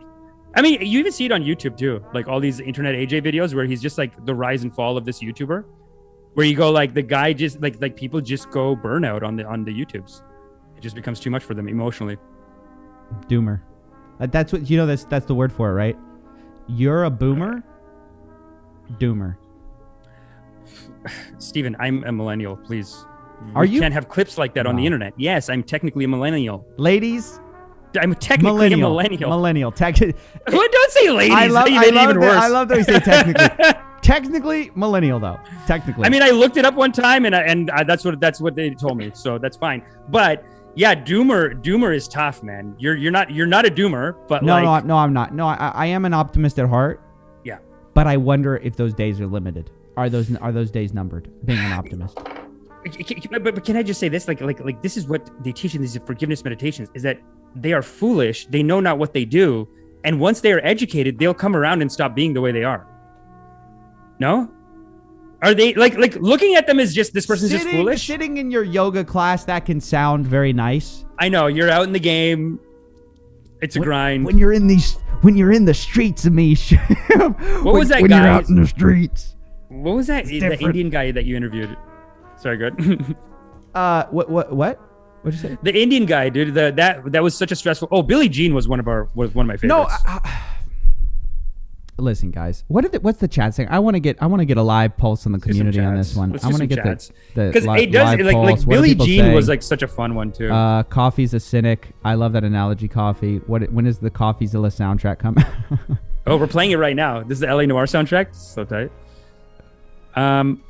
Patrick Carey on $5. Amish, I'm partially sighted. What makes are the? It's called Coffeezilla. The world is a cruel place. Yeah, dude, we're gonna get a doomer. We're gonna get a doomer crowd in here pretty soon. No, don't get. You don't have to go doomer though. You can look at it as all a silly game. But it's not a silly game, Amish. It is life. It is life. But that's what they teach. That's what the Buddhists teach too, or the Hindus and the Buddhists. They teach that it's, and the Taoists too, and the Zen. They teach that life is just like one more like video game, like a higher level video game. But it's not necessarily true. It's just fun to live like that. It just brings back your joy because you're like, oh, this is, you know, even when these guys were getting kicked out of Tibet, the Tibetans, when they were going on exile into India, the Dalai Lama, he's like smiling. He's like going to India. He's smiling. He says, wow, the Buddha has given us such a great suffering. Once we have suffered, we will be so enlightened. We'll be so close to God. Yeah, that's a better way to look at it. And you see it on the Christian side too. You see people, this guy talks about the myth of Sisyphus in Fargo, which I know you hated, but the guy's life is pure suffering. Well, Fargo is a show, one righteous, everyone evil, or just dumb and screwing the guy over. We have talked about this so many times. Amish has watched a different show than or movie or whatever that I have. He told me about this thing called Fargo. I watch it, like he's telling me it's got all these deep, rich myths involved, all this stuff.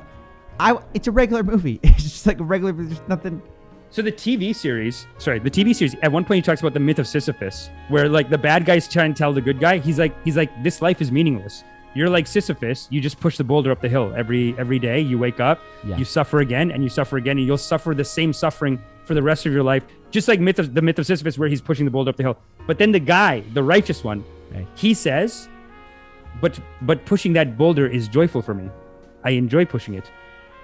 I enjoy finding people like you and letting you and the world. Dude, they're so nice on. You gotta watch Fargo. They're so sweet. Like it. The movie, no, the TV show. Okay, fine. Whatever. Yeah, it's very different. It's very different. But yeah, no, I agree. You just gotta find joy. But yeah, I'm fine. But it is exhausting sometimes. I don't want people to get the wrong impression that like I'm like sad or something. I'm definitely not. I am an optimist. I am positive, but cynical for sure. Definitely have gotten more cynical. The cynical has been ratcheted up. Watching all these guys. And I'll say one more thing too for all the people in the congregation too. Not sleeping is like, it's okay. This is going to sound like such an exaggeration, like I'm talking out of my ass. But I've seen people say that so much of what people think is like, I have depression. It's just like, hey, go to sleep. Just go to sleep. I'm slept. Yeah. I'm slept in like a way. Like, dude, I can't believe how happy, optimistic I am. I don't sleep one night. I'm like a little crybaby. Yeah. It's like the rational mind finding reasons to like cry about not getting sleep. No. That is sometimes the problem. Yeah, agreed. Yeah. So, these are things to think about. But let me hit these super chats. Patrick Carrion. Amish, I'm partially sighted. What makes are the glasses you have? Great content, guys. Love Mondays a lot. These glasses are for the upwardly sighted. They will they'll give you a 90-degree angle. But it would be crazy if these also had like, are you a number 2? Are you a number 3? Like what your like glasses. Oh, they're prescription glasses. Yeah. Like prescription 90-degree angle glasses. I don't think they exist, but thanks, baby. Appreciate you. Hold on. Literally, I see 2 at a time. Patrick Carey on $5. That was Patrick Carey on $5. Then you see Tau Sigma $2. Exodus 18, 20 to 23. Wow. Thank you for that. I'm going to read that later. I don't know if you want to read it right now, Steven, but Exodus 21 to 23. I bet it will be most righteous. I'll see what it is. Firdaus 2. Oh, sick. Wyatt, what's up? Firdaus 2, SGD $50. Great work, gents. Firdaus 2. And then Vish, A79. Dude, 4 shots is insane. You're doing God's work. Man, I'm surprised you don't have a team working for you at this point. The congregation supports you. Vish, A799. I don't know what A is. Vish, no, you're right, man. What up, Wyatt? What do you got for us? What's up, baby? Oh, I had this verse. What does God say? Go ahead. You ready for it? You ready? Yeah, right. rip it. I think it's great for the congregation. This is actually this is a long verse. But select capable men from all the people, men who fear God, trustworthy men who hate dishonest gain, and appoint them as officials over thousands, hundreds, 50s, and 10s. This is like honestly really long. Have them serve as judges for the people at all times, but have them bring every difficult case to you. The simple cases they can decide themselves, that will make your load lighter because they will share it with you. If you do this and God so commands, you will be able to stand the strain, and all these people will go home satisfied. Damn. Wow. You see that? That's all I need to do. Knows. God knows. Verse for you. Management tips. Wow, management tips from the old OT, the Almighty. The all or Almighty. All. Where are you? Wyatt, come back. The old God. Where did Wyatt go? I think Wyatt, when you click when you go to something else, I think it like turns off your thing or whatever. I don't know why. Weird, eh? It's because I have to turn my mic on. Oh, okay. So I have to flip. Next time, I'll have a better setup next time. We'll have a better setup next time. But guys, thanks, Wyatt. Wyatt's our producer, showrunner. Thing. You guys know the Indianapolis? Dude, so I just Indianapolis. need to bring people on who are optimistic, who have their whole life in front of them, and I need to ruin them. I need to put it on them. And then they can become like me. We can both be. But we'll be together. Yeah. But we'll be together. Do you smoke cigarettes? No. That's good. Cigarettes are the worst, I think. Coffee, 4 shots a day. Yeah, I kind of do that too, man. It's a writer's that you got to. But when people quit coffee, I'm like, how is it possible? How can anything be done? Yeah, dude, I kind of do wonder. I'm like, I am addicted, like straight up addicted. Yeah, 100%. Like we all are. I haven't stopped in probably 10 years, and I wouldn't ever stop. And it's kind of for that. I kind of use the same rationale everyone uses, which is like I could quit, maybe, but I just don't want to. Yeah, no. Wouldn't it be great if cigarettes weren't bad for you, though? It seems like such a. It's like I'm jealous of people who smoke cigarettes because they can like do gestures and stuff. Like I get so jealous that they go, or you can like punctuate points. Like you can be like, well, Amish, I think the thing is, just like it's been tough for the anti-smoking people because they've tried so hard to make it not cool. And it is a cool thing, like objectively, but it just kills you. It kills you though. That's the problem. What about weed? You don't want weed? No. Someone was mentioning Sterling Scott in the comments before, and Sterling Scott. I think I might try weed when I'm older, when I got everything figured out, when I got my life in order. Time. Hey, at that point, do heroin. It's like, what the hell? You know what I mean? If you're 80, just do heroin. Why not? But maybe not. But someone was talking about Sterling Scott. Actually, someone mentioned Sterling Scott. He's a comic in Canada. Great guy. And I remember seeing him years ago at a weed room, and they allow you to smoke cigarettes. And the guy's just doing this speech about his life, and he would pause with it, like extra dramatically. Like he would be like, and that's when I said, and like with this music too, it's tight. Yeah, dude. It's cool. Pretty sexy to start to But then it just kills everybody. It's like it kills all the artists. So it's like, not good. Cigarettes? Yeah. And then vapes are not as cool.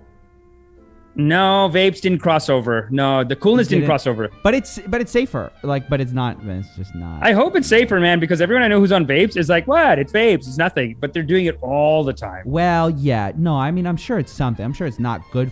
It's probably not good for you. But it's not. It's not. You can't see it though. No, but you can't see it. Well, and more importantly, the tar's not going into your lungs. Fair enough. Yeah. It's like it's the burn, it's the combustion that it's killing you. Yeah, no, fair enough. And then it's like it turns it into these other kinds of like drugs that could also, but nobody knows yet because it just came out and we ripped it. Well, just imagine like standing over a fireplace your whole life and just inhaling smoke all the time. It's like it's gonna be bad for you. It's just what happens when you combust things. Yeah, like fire going into the lungs, probably not good. And then cigarettes is like, dude, everyone I know who smokes is smoking like half a pack a day. Mm-hmm. It's a lot. Like weed, people will smoke a joint in a day, and that seems like a lot too because it's so strong. But this is like, it's pretty intense, man. It's a lot of smoke. Yeah, agreed. Yo, we should do a Discord. All right, let's do a Discord rip and dip, huh? Let's do a Discord rip and dip, and I have to hit the washroom though. Let's go. Let's hit it. All right, let me set up. Boys. Oh wait, let me open because honestly, my Discord is gonna take half an hour to load anyway. So I'll open it. Go ahead. I'll let it load. We're setting it up, boys. I'll do a little tinkle. Oh yeah, man, so nice to be back in front of a live congregation. In front of a live congregation, let me do a tinkle so I can serve you, my community. Let me do a little tink so I can serve you. So ridiculous. Boys, get in the drip server. But get it in, boys. Where's our invite? I think it's in chat actually, or in the description of this video. And jump in. Yeah, stream with get in the waiting room and we'll drag you into chats with random people.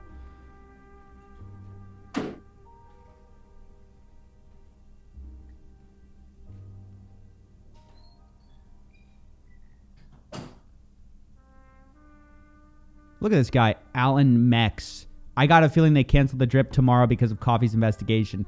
Wrong, Alan.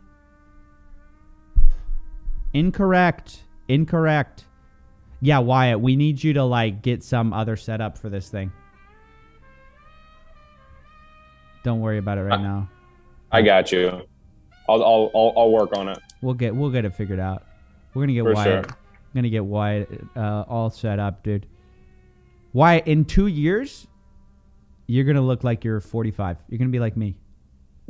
Probably. You go through enough of this, dude. We're gonna be both look the same. Okay, we got people in the waiting room. What's up, guys? I'm gonna drag you in. See, you get in this waiting room right here, boys. You join the Drip Discord. Let me know if you guys can't join it, and then I throw you in. Hold on, I think I saw R2 Row first. What's up, buddy? Yo, can you hear me? Hello? Okay. All right. You've had your chance. We'll bring you back. Patrinso Co. What up? Oh, hey. What's going on? Wow. I'm surprised I got picked. You're 1 out of 3, dude. You're pretty good odds, actually. I actually want to talk about, I heard you guys were going to talk about Dave Chappelle earlier. Yeah, what's up, dude? Give it to me. What's your opinions on the set? Oh, dude. Okay.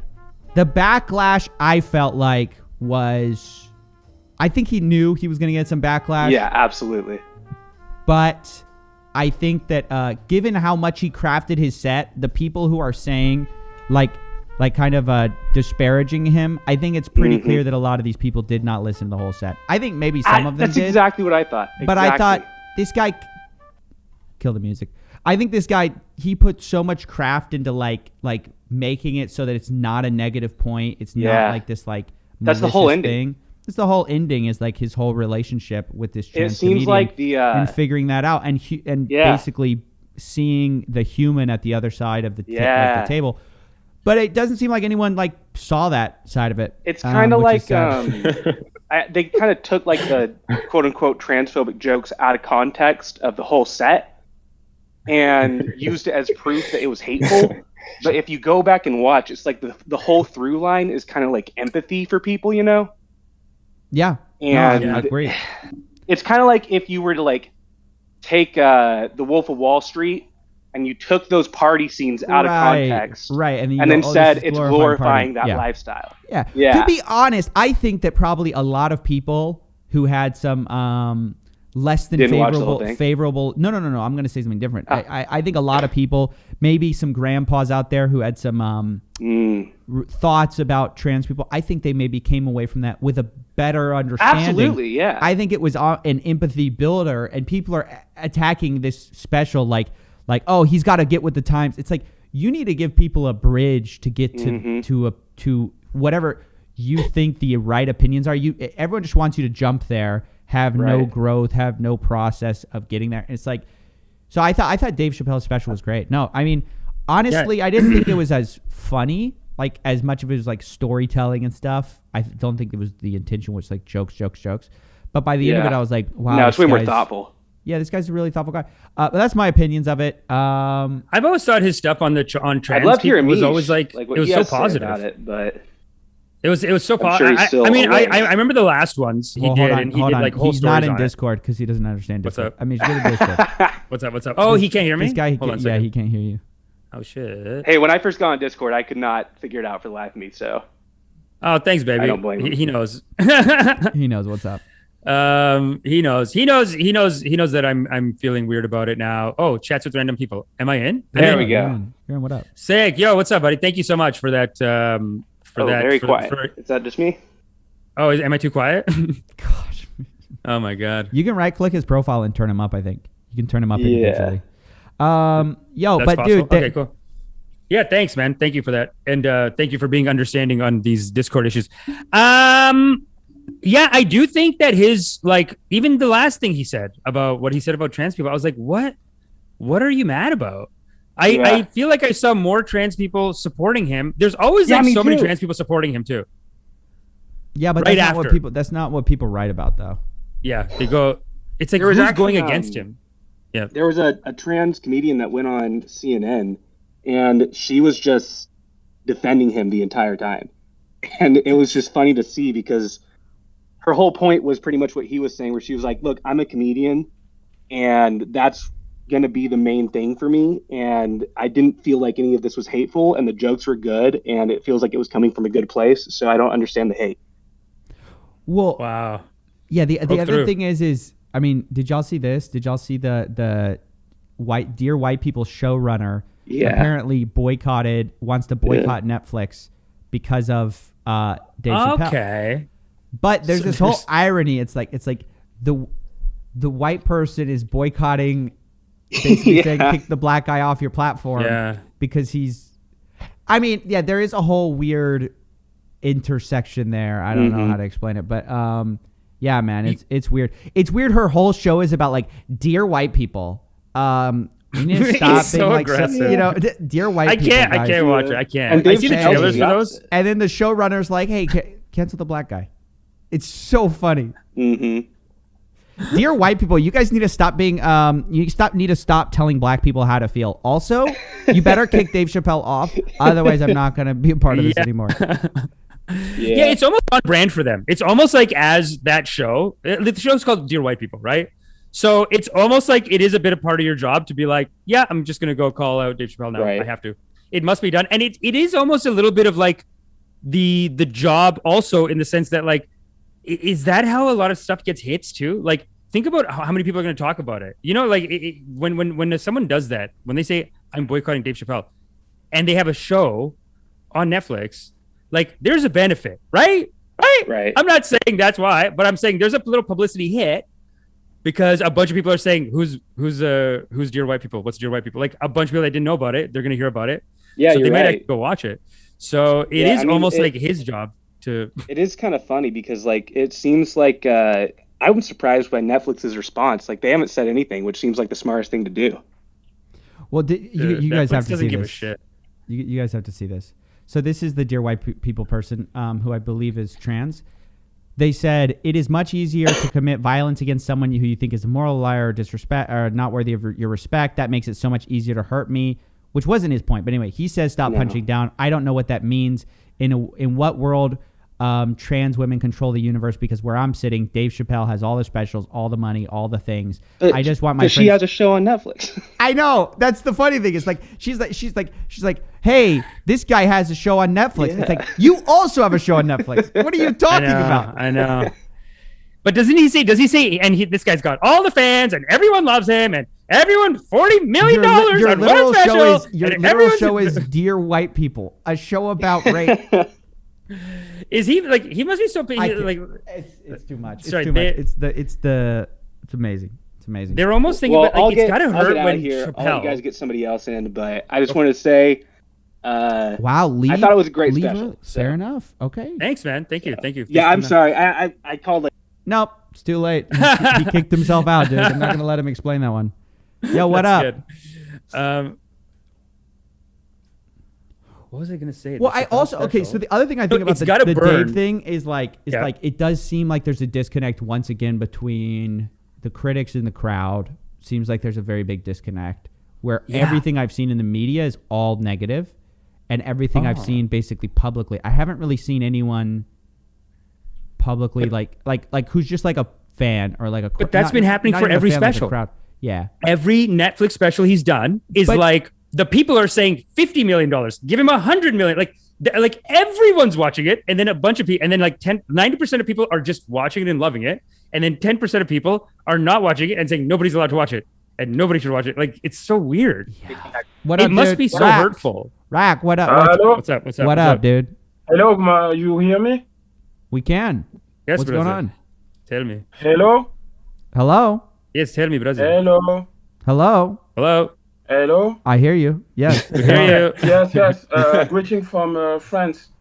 What up, dude? Greetings. Well, what up? I would like to talk about your new investigation, Coffee. Great. Yes. Yeah, what's up? What do you do against the LA influencer area? Because Nelf was a lot of friends in LA, for example.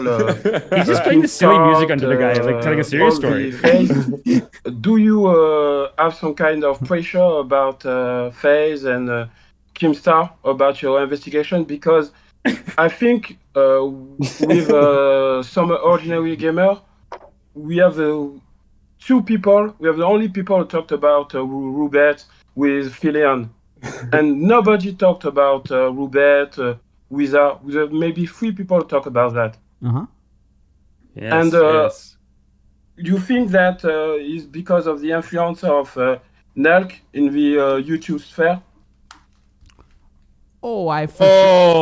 Banger question. So basically, is nobody talking about this because the people are too big? Is that what you're saying? Yes, like because, too popular? For example, the example with Drama Alert, Keemstar talk about the Save the Kid token. When you saw the first video, you already talked about. But right now, you and some ordinary gamer made already 2 videos, and Keemstar, God is great. Nothing. Listen. I'll say this. I'm not too worried about what other people do or do not talk about. I think our work will speak for itself.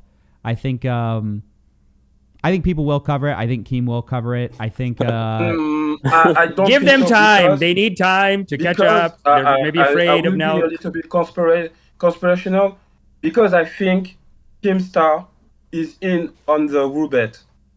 Whoa! Yeah. Look at these revelations, Wyatt. We gotta cut this. I don't think that's true. We gotta cut this. Do you have proof of that? Let me talk. Let me give me my idea. I think it trend a lot with FaZe Banks and the Rice Gum and Aiden Ross. I know he knows that what the guy did is a scam. He know the Rubet. He know all these Keemstar knows. Keemstar knew a month ago. He already know, and I think he don't want to talk about because he is in it. I don't think he'll gain a lot of money, but I think he's in it. I'm sorry, Keemstar, friend of the show. Well, I don't even know if he's a friend of the show. We don't even know him. But big accusations coming out right here on the Drip live on YouTube. Hold on. I cannot let these baseless accusations stand. No. There's no evidence for this. I mean, you're just saying it like, yeah, he's connected to this or that. The thing is, a lot of people, for example, go back to Save the Kids. A lot of people were like tied in that actually turned out to not be the main guys or even really be connected. Like you have people like Tico who they never sold a coin, whatever. We don't even have any evidence that Keemstar. And look, I'm not even here to defend Keem. I don't even know why I'm in this weird situation. No, yeah, just kind of like what I'm trying to say. I'll tell you honestly what I believe. Part 1 set up a lot of the premise, but I don't think. I mean, I'm speaking from my own show. I don't think there were too many big like bombshells. Right now, we were just setting it up. We're setting up the idea. We're setting up kind of who runs it. Part 3, Part 5, Part 4, Part 6, that's where you're going to see a lot more revelations. And I think that is where it's going to be covered by a lot of people. I think people are going to be interested.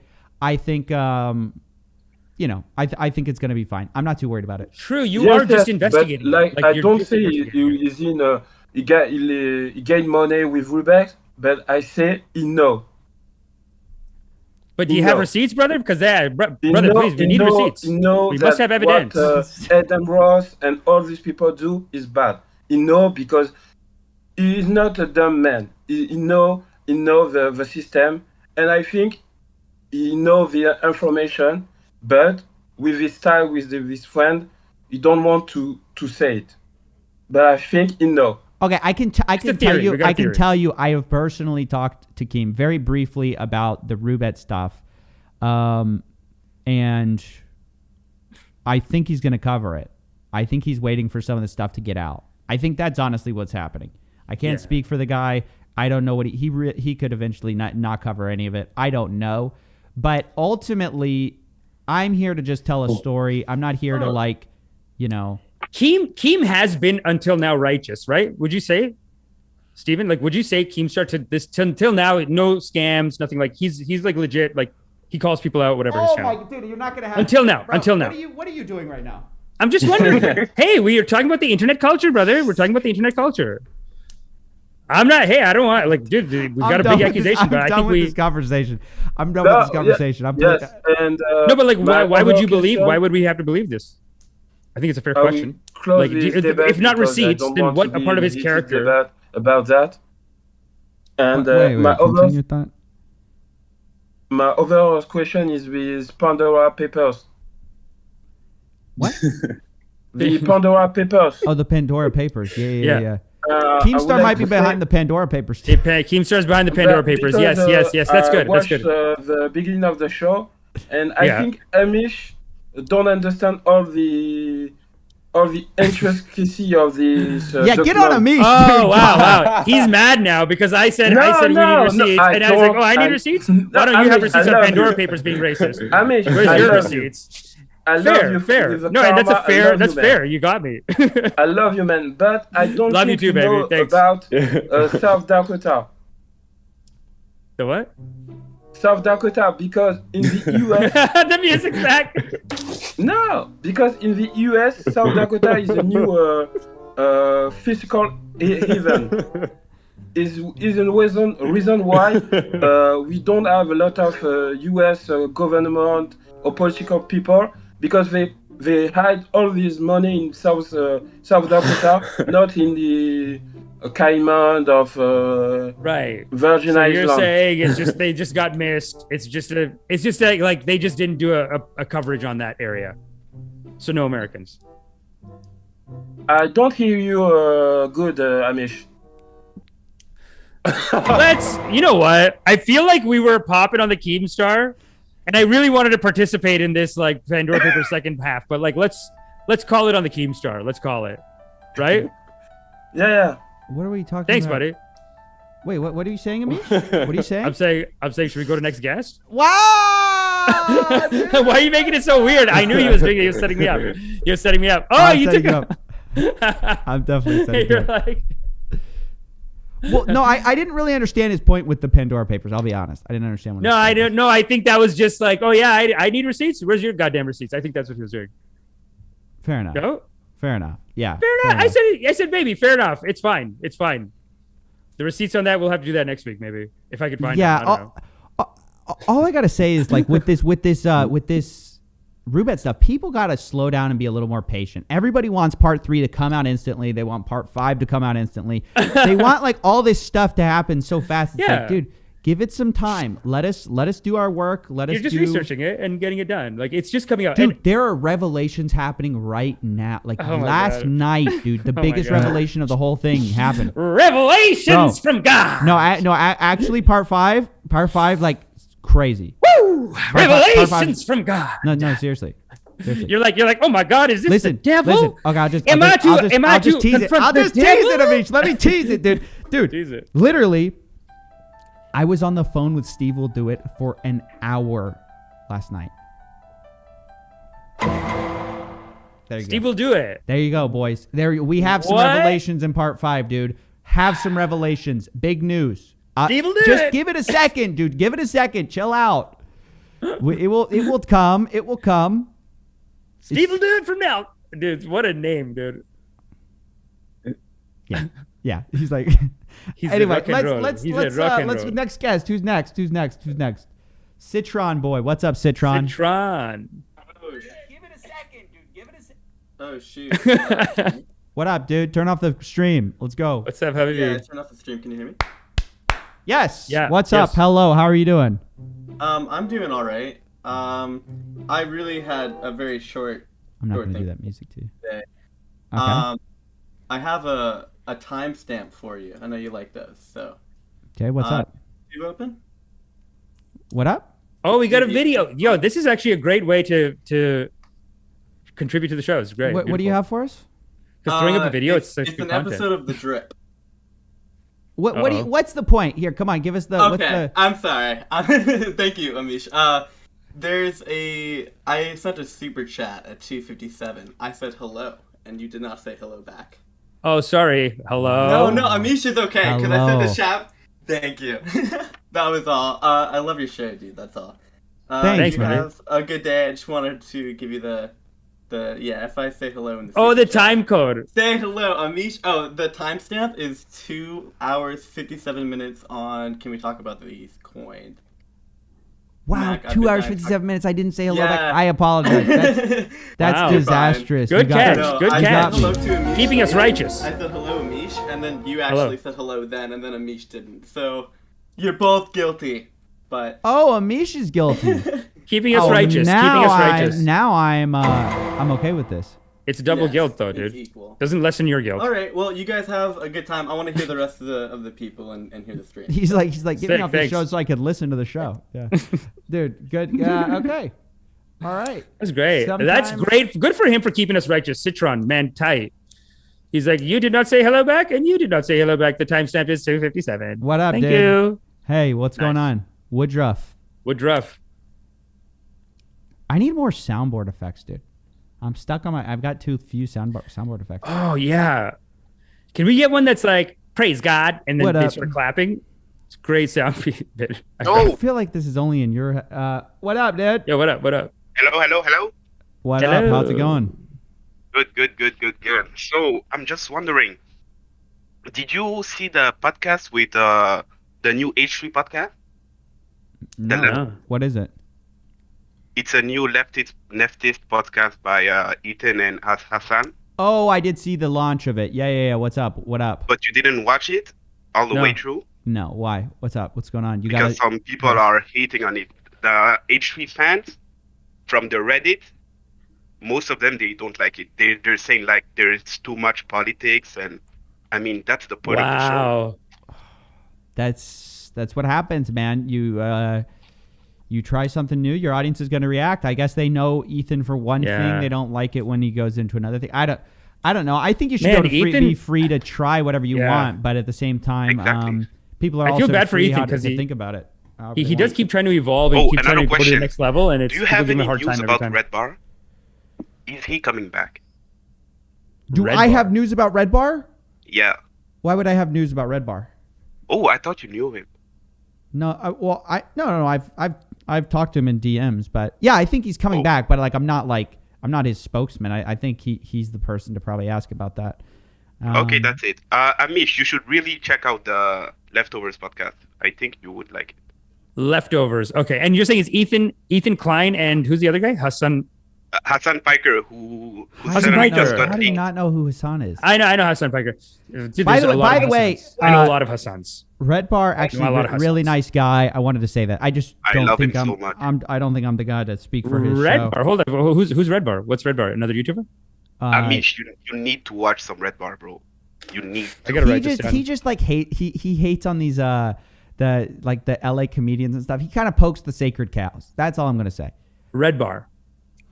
Yeah. Is he part of Joe Rogan crew or something, or no? Or am I getting the wrong guy? No, dude. No, the opposite.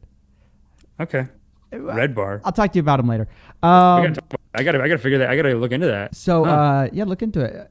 Ed Lazinski, Leftovers, so good. There are people who love The Leftovers, dude. Yeah, I like it too. Yeah. But some people. Look, no, but it's always hard as an artist, I will say I saw a bit of different. Leftovers. They call their show the $3 million studio. I say, hey. Yeah, they stole it from you. Careful. For sure. Careful. Add $7 million. It's a copyright lawsuit. Well, they have enough respect not to make it bigger. You've already fought one of them. No, I'm just kidding. At least they didn't make it 30 million, because then you'd be like, "Excuse me, I'm the 10, and that's enough of this." Yeah, no, that's true. That's true. 3 million. They went lower. Actually, fine. 3 million. It's almost like a shout out. It's a shout out to you. It is like, a shout out. Hey, that's a good way to look at it. Let's be respectful. Hey. Yeah, I know. Well, no, I gotta check that out, man. But it's hard for any artist, man. All artists, like. Oh, what up? See ya. Did he just say? Dude, all our people are leaving on us early, dude. They go, hey, you know what? I've seen enough. That one guy, he literally just wanted to be like, hi. He's like, I actually don't actually want to be here. I like that he said, hey, you didn't say hi to me, and then you didn't say hi to me, and here's the timestamp of it. And we're like, hey, you want to have a conversation? He's like, no, I just wanted to say hi. No, I wanted to correct you, and I'm leaving now. That's great, dude. That's like she's here. Hey, I came to do one karma. This is the time code. Right. You did not do your karma, and you did not do your karma. Wow. Goodbye. Wow. He just ripped us. He said, get closer to God. It happens. Dude, it's gonna happen. Let's see. Pleb Stone Flynn Stoned. Okay. Oh, sick. What up, Good dude? name. Hey, yo. Tight name, dude. What's up? Oh my God, am I on? You're on, baby. Yo. How's it going? You're live. Of course. He just left. I don't know. Can what you happened. hear him okay? I don't know. Yeah, he left, actually. Yo, what up, my guy? You just pulled him back in? Nice. I just pulled him back in. Hearing you from Canada. Hi to the white guy. I don't know the name. I'm here joining the drip with a hard-hitting question, boys. First-time viewer of the stream, and I want to come in hot. So without further ado, I want to ask you a very important question. And by the way, I can't hear of either of you talking to me, so don't expect me to reply. So this guy's like anonymous or something. Yesterday, a very controversial topic. Is a transformer technically just a trans? Okay, I've heard enough. Wow, good timing. Yeah, dude, that timing. I heard. Yeah, thank you. On the second one, you just said no. Well, he was rude with it. He goes, "Hey, don't expect me to respond." Well, you want me to? He's like, yeah, actually, don't expect me to respond. He's trying to do Squid Games. First time listener, never listened to your show before. Yeah. But here we go. I'm going to throw a wrench in here. No, thank you. It's like he's trying to Squid Game us. He's trying to be like, I've prepared a little game. I cannot hear you, so do not bother talking back. Like, what up, Silas? Welcome. Silas, what's up, baby? Silas. Silas is a good name for like a superhero, like a space fighter. Silas. I'm Silas from the, like a Balby Local. What up? Balby Local. Yo, how's it going? Hello. What's up? How's it going with you? We got a question for us? Got a thought? Got a comment? Got a concern? Not no concerns, to be fair, but shout out from the UK. And did you guys hear about the investigation in the Catholic Church in France last week? Tell us about it. Thanks for bringing that up.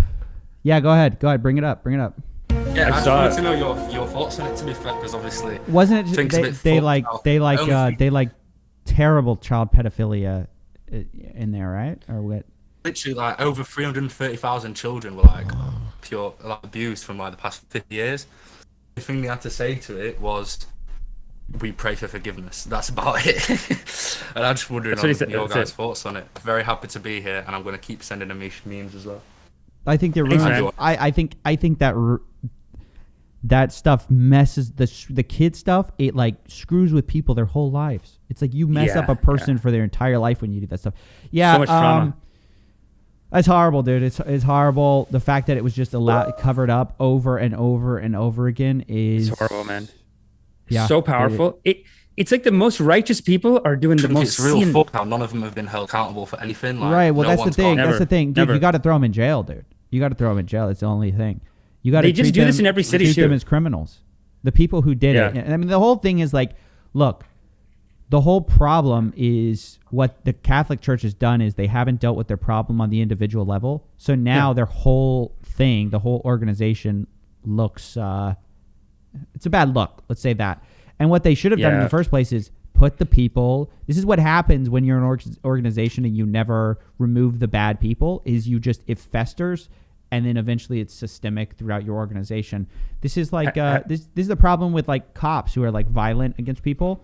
They just keep getting let off because they have super strong unions. They don't kick anybody out. And then you end up with just like these people with violent violent histories killing people. And then it's like, oh, well, we should have seen this coming.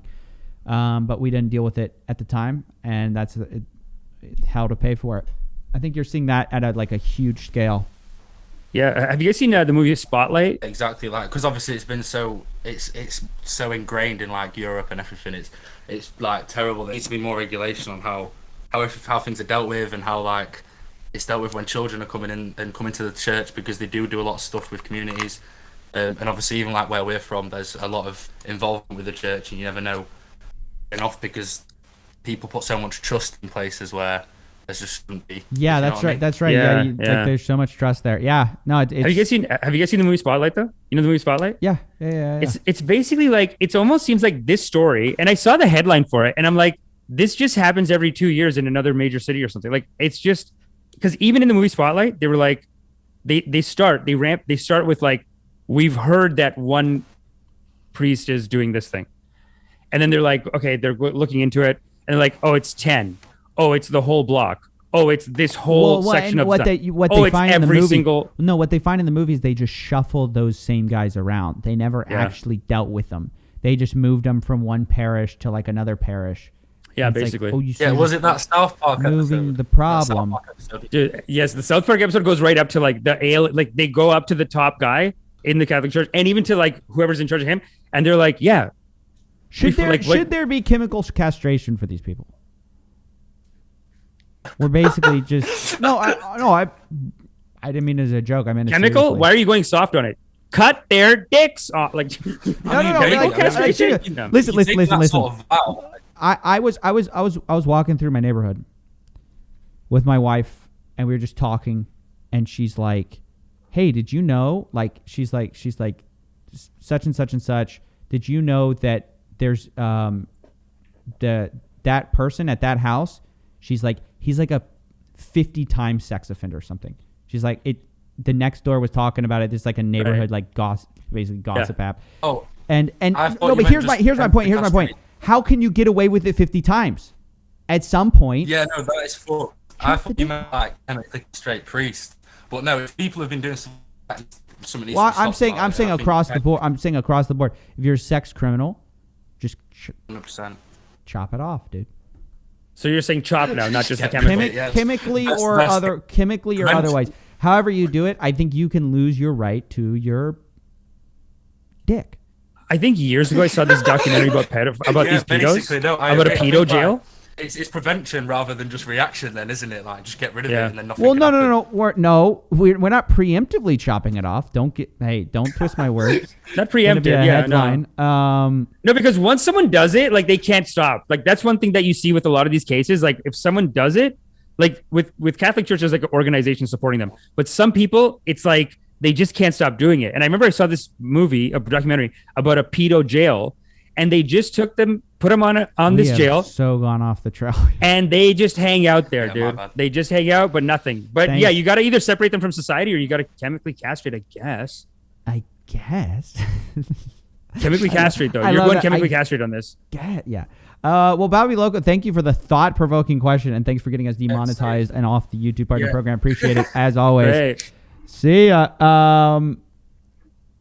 Ed, what up? Ed, what up? This is 3D animator, the guy behind the scenes, the man, the myth, the legend. Ed, welcome to the Drip. Welcome to the Drip. What do you got to say? What's up, baby? Tell me, Ed, you didn't come in here with no mic. I'm going to get mad at you. Ed, was he in the chats with random people? No pay this month. No, I'm just kidding. Wait, he left. Aw, Ed. Well, we just started yelling. Come back. Yeah, I know. Sorry. Dave Zilla, what's up, dude? Like the name. Nice. Dave Zilla. Copyright infringement. I'm suing. What's up? Hey, what's up? What's going on? What up, dude? You guys hear me? How are you doing? Yeah. Hey, how's the weather? All good. I'm watching you guys from Costa Rica. Long-time coffee fan. Wow. Thanks, man. Costa Rica music. Yeah. There's so many fake gurus that I get on YouTube ads, like Hispanic, that I sometimes wish you'd cover some of them. But I know you're kind of Cuban. So much. You have some Cuban blood, but I don't know if you speak Spanish. Probably not, right? I'm sorry, dude. I missed the boat on the Espanol. No. My grandparents speak it. My mom speaks it. I speak basically nothing. I barely understand it. But yeah. Sorry about that. No, just I'm a disappointment. No, it's okay. Just kidding. Just sharing with you guys that. No, but every country has this.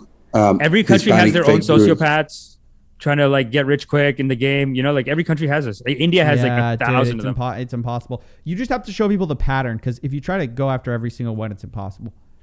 Also, these guys are like, and I don't want you to go all burned out, right? Just keep it up, man. Oh, thank you, dude. Appreciate you. Thank you, Dave. Thank you. Dude, I appreciate the love. Dave Zilla. Sure. Internet Dave Zilla, was dude. Lagging. What up? What's up? Internet was lagging. Oh, I think this is the guy that we kicked out because he wasn't responding. Oh, so he made his name. This is the power of Discord. And this is the power of Discord. If you came on here again. But what I do have are a very particular set of skills. We're going to find you. And we're going to. Dude, again. Wow, dude. Wow, Deja dude. vu. What up, Deja vu? Damn, I like that icon, dude. That rose. Oh, by the way, Donald Dump in chat said I lost 38,000 on RIIIPS. If that's true, come on the show. Come on, Yo, I can't. I don't think these guys can hear me. Yeah, they can. Yo, what up, Queen Elizabeth 420? What's going on? Queen Elizabeth 420. Yo, can you hear me, dude? Sorry. What's going on, ma'am? I was wondering, and I've been a long time watcher of your channel. Do you know anything about like DS Max companies? No idea. What is that? DS Max? Oh my gosh. So it's a blend between like a crypto scam and an MLM. It's really worth looking into. I used to work for one even. It's these companies where I don't know how to even explain it. It's like the ones that sell like the Spectrum, the AT&T, those like business to business, like outside marketing schemes. It's super interesting. I'll check it out. Yeah. Do you call it D as in David, S as in Sam, Max? Dash Max, yeah. There's this really interesting, it's called like the Death Circle, I think, on YouTube. They go and they interview a lot of people that have been victims. No. Isn't this the direct selling thing? Like the direct sales? Yeah. And like my understanding is the like umbrella term for those companies is DS Max. DS Maximum. Okay. And but it's like super super interesting, and like how like they prey on these people by like the allure of like it's the slave circle is what you're talking about. Yeah, we actually talked to the guy. No, we do know about this, and we talked to I just didn't recognize the name. We talked to the creator of that documentary, didn't we, Amish? Oh, really? The slave circle doc. Yeah, we had him on the show. Can you hear me, by the way? I don't think she can hear me. But yeah, we had the guy on the show. That guy was cool, man. That was a good documentary too. Yeah, I was watching like a lot of it, and I must have just like missed the interview. Like, what did you guys think of it? He's righteous. He seems like a great guy. Yeah, dude. Listen, I know a guy who got sucked into the like door-to-door sales life, and he wasted a lot of time. Yeah, it's so sad because you don't know who to get mad at. It goes all the way to the top, and like even LuLaRoe, the owners, their parents were in Amway. So when they're attacking him, he goes, "What do you mean it's not right what I'm doing? My daddy was in Amway, and we lived, and we ate food, and I grew up, and I'm right, exactly, Dad. So yeah, it's impossible. And like as someone that like has been a part of that, it's like, how long do I stay mad at myself, kind of a thing. Wait, who's been a part of Forgive yourself immediately. Forgive yourself immediately. Yeah, I've been in one for like a year and a half, or like I wrote DS Max. For a DS Max company. Wow, so this is kind of like a scam rehab right now. This is a scam rehab right now. Wyatt! Oh, I love it. Wyatt just started taking notes. So good. Thank you so much for coming on, by the way. This is great. Wait, what's your experience? So how did you get involved in DS Max? Yeah, tell us about it. Basically, it was just on Indeed. Like, I just applied to it like a normal job, and it, said entry-level office position. And then I go in, and it looks like an actual office. It's in the downtown area, so it's like very alluring. And then they hire me on the spot, and I get flattered, and then they tell me, I'm gonna go into Walmart and sell Spectrum, for 8 hours a day. What was the build up till you're hired? Were they like, well, we looked at 5,000 applicants today, but we said we need her? Like, yeah, they need the girl with zero experience in sales. Yeah, that's how they always do it. Right, and they did like first interview, and then why don't you just stay around for the second interview right away? And then actually I'm gonna just do your second interview, and then so you have a car, right? And like, okay, so just rope you right in. They literally put like a thing on your finger. They go, oh, you do have a pulse. Okay, great, you're hired. Literally, like earlier that day, I had an interview to be like a pizza delivery driver, and I didn't get the job, but I got this like, supposedly fancy office position. It was a little bit ridiculous. Can you say that title again? What's the title they were giving you? It was. Oh my gosh. So there were a lot of different ones used, because I actually turned out, I switched to the HR position. So then I became like the person managing all the new hires. So the job, so they used a lot of different names for like, depending on the like, the listing. I believe the one I applied for was like office assistant or like customer service representative. Mm-hmm. It was not related to what I ended up doing. I think they do business development a lot, because they're like, you're in sales is business development. So they go, hey, you can be a business development manager tomorrow. They find some title for you that's like totally BS. Yeah, I know. Such legit titles, dude. Or do you want to be a delivery? Do you want to do deliveries? Do you want to do do you want to do DiGiorno, or do you want to do business sales consultant?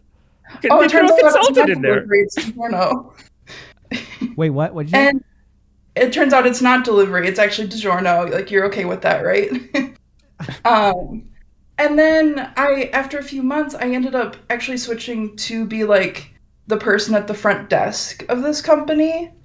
And so there I got to learn a lot from like the managers and like what like absolute crazy things that they were doing, like stealing from like employees, and just like they were blatantly telling me to like mislead people. And it was a little. What do you mean mislead people? What do you mean by that? So like when I would cold call people to try to get them to come in for the interview, I was that person. And so I'd call them and then basically be like, hey, so you have a lot of restaurant experience. I have a lot of restaurant experience. You would be great in sales because I'm great in sales. Wait, and you never worked at a restaurant? For that instance, like I had, but really it was like just relate to them on any level and tell them how much that they would be good in this position. Wow. This is the brainwash induction. You're a Pisces. Yeah. I'm a Pisces. Exactly. Yeah. You're a girl. Find something. I'm a girl. You do something. If you're a guy, they'd be telling you like. Do you have a guilt about that, bringing people in? Absolutely. Oh, you're recruited. The machine. Yeah, so they had me recruit for a few different offices, but the main office that I worked for was like it was on like the other office's like upline basically, because she got a cut of the other office's profits. So it was like you had to kind of already be in it for a certain number of years, like have a certain number of people underneath you in order to like the managers were the ones like in the true like LuLaRoe kind of pyramid scheme setup, and everyone else just was like desperate to become them. Wow, so it is like a little brainwash scheme you got caught up in. And can you just remind us maybe, but how old were you and how old were these teachers? Yeah, I think I was 19 when I started and 21 when I left. Okay. And then my manager was 30, but she had been in the business for 10 years. And so, and she was also one of the oldest people there. Like, they told me to be very wary of hiring people that looked over 25.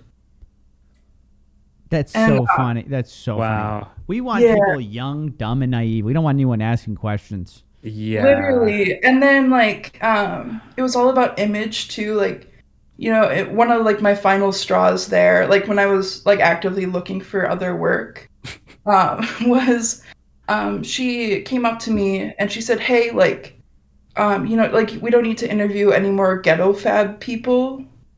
What? And so just wait. Ghetto fab. Because what is it called? It's and she was like, yeah, like I've never heard that term before. It's basically a type of like you're it's like a racial-ish slur, but you're what is it called? It's signaling or something. There's like a word for it. Like racism and classism kind of together, just saying like, hey, like the only like the people of color that like can like kind of fit like white stereotypes are okay. Oh, wow. So basically only really white black people. It's a code word. It's code for only really white black people. We're not hiring anyone black unless it's like DS Max doing over there, dude? Exactly. Like it was insane. And then it turns out two of the other managers were like stealing from employees just blatantly, because you have to pay back the money that you took, which is, your check at the end of the week. You have to pay it back? Yeah, if you don't make enough hourly, or if you don't make enough commission to pay you a good enough hourly, the company will pay you that like bare minimum hourly. Oh, but the draw. It's called draw. Yeah, you gotta. Yeah. Oh yeah, you're oh my God, what a mess. And so it's like this allure of like, hey, like we'll for sure pay you, but like you have to pay us back because you're a liability. And wow. Yeah, it was this is a where lot. crime doesn't pay. Exactly. And then they told me, hey, like go find more people for us. And then so I would do all like the new hire paperwork for them. And I would say, so it was a team of like, it ranged between like 15 to 25 people that were like consistently in the office. Wow. I would put in new hire paperwork for about a dozen people a week. Maybe one or two would stay more than a week. That's horrible. Yeah, it's a system of finding other psychos, I guess. Yeah. It's like high turnover. You gotta find the people who are basically willing to suffer. Yeah. Right, and then I'm there fully knowing that they're gonna suffer and just being like, hey, like this is my job, like I really want you to come in because I have to. But then you're suffering too. It's like it's just a system of suffering. Because you're not doing great, they're not doing great. Nobody's doing that great in these systems except for the people at the tippity top. It is like a training system for sociopaths, though. Like what the older sociopath always does is they go, I'll never forget my mentor, Bob Bryan. He picked me up in a thing. He flipped me around, put me in my first pyramid scheme, got my first downline. I never would have known anything. And then now he owns his own successful one. But it's almost like you get training with other people. This is a system of finding psychos, and because it's like, oh, he's 21 and he knows all the 21-year-olds, so he knows all the other idiots. So just turn him into a little machine for us and it's like a brainwashing system. Yeah, and then they tell you, you also have to hang out outside of work. Like these are your best friends. And then they said so you have to hang out one time per week with your quote unquote team. And the saying was you don't have to hang out, or it's not required to hang out outside of work, but management isn't required either. Oh, so basically if I show up at the Steak and Shake, you better show up too. Yeah. Oh, that's stupid. They're basically saying your manager's not getting paid but either. We're family, and if you don't show up, you're letting your family down. You know what? The DS Max thing is a weird culty vibe for sure. What's the sufferings they gave you? In The Vow, remember he did we were talking about this 2 weeks ago. In The Vow, Keith Raniere, he was getting the cult was called Nexium, and Keith Raniere would make them do these weird little text message games.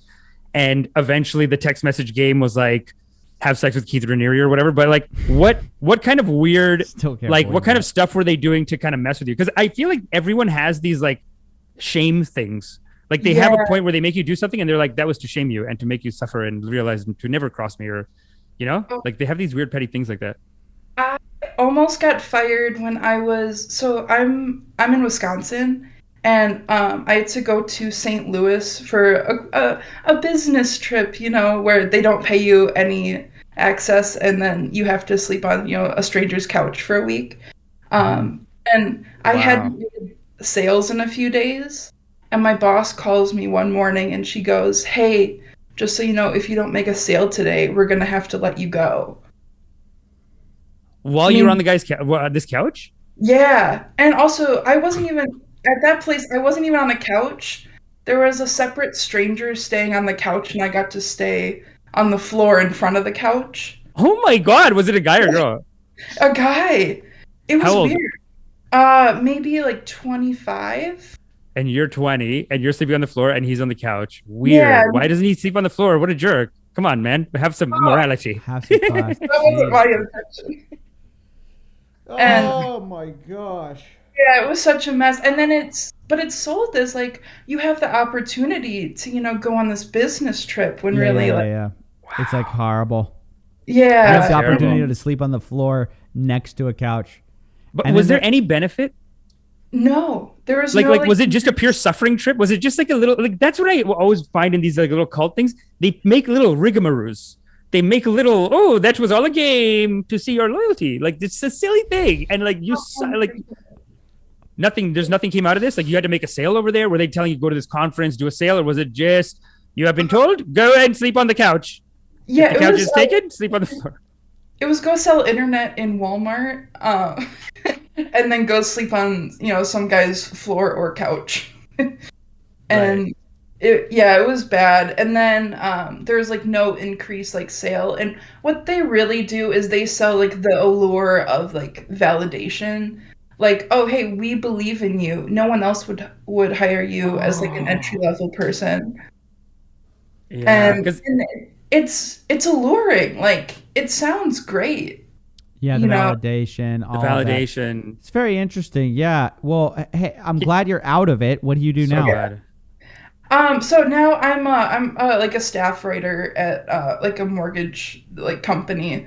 And what's weird is at the end of the day, and what also kind of helps the guilt thing is that I wouldn't have my current job that I love if I didn't work for that company, if I didn't prey on those entry level people that were just so desperate.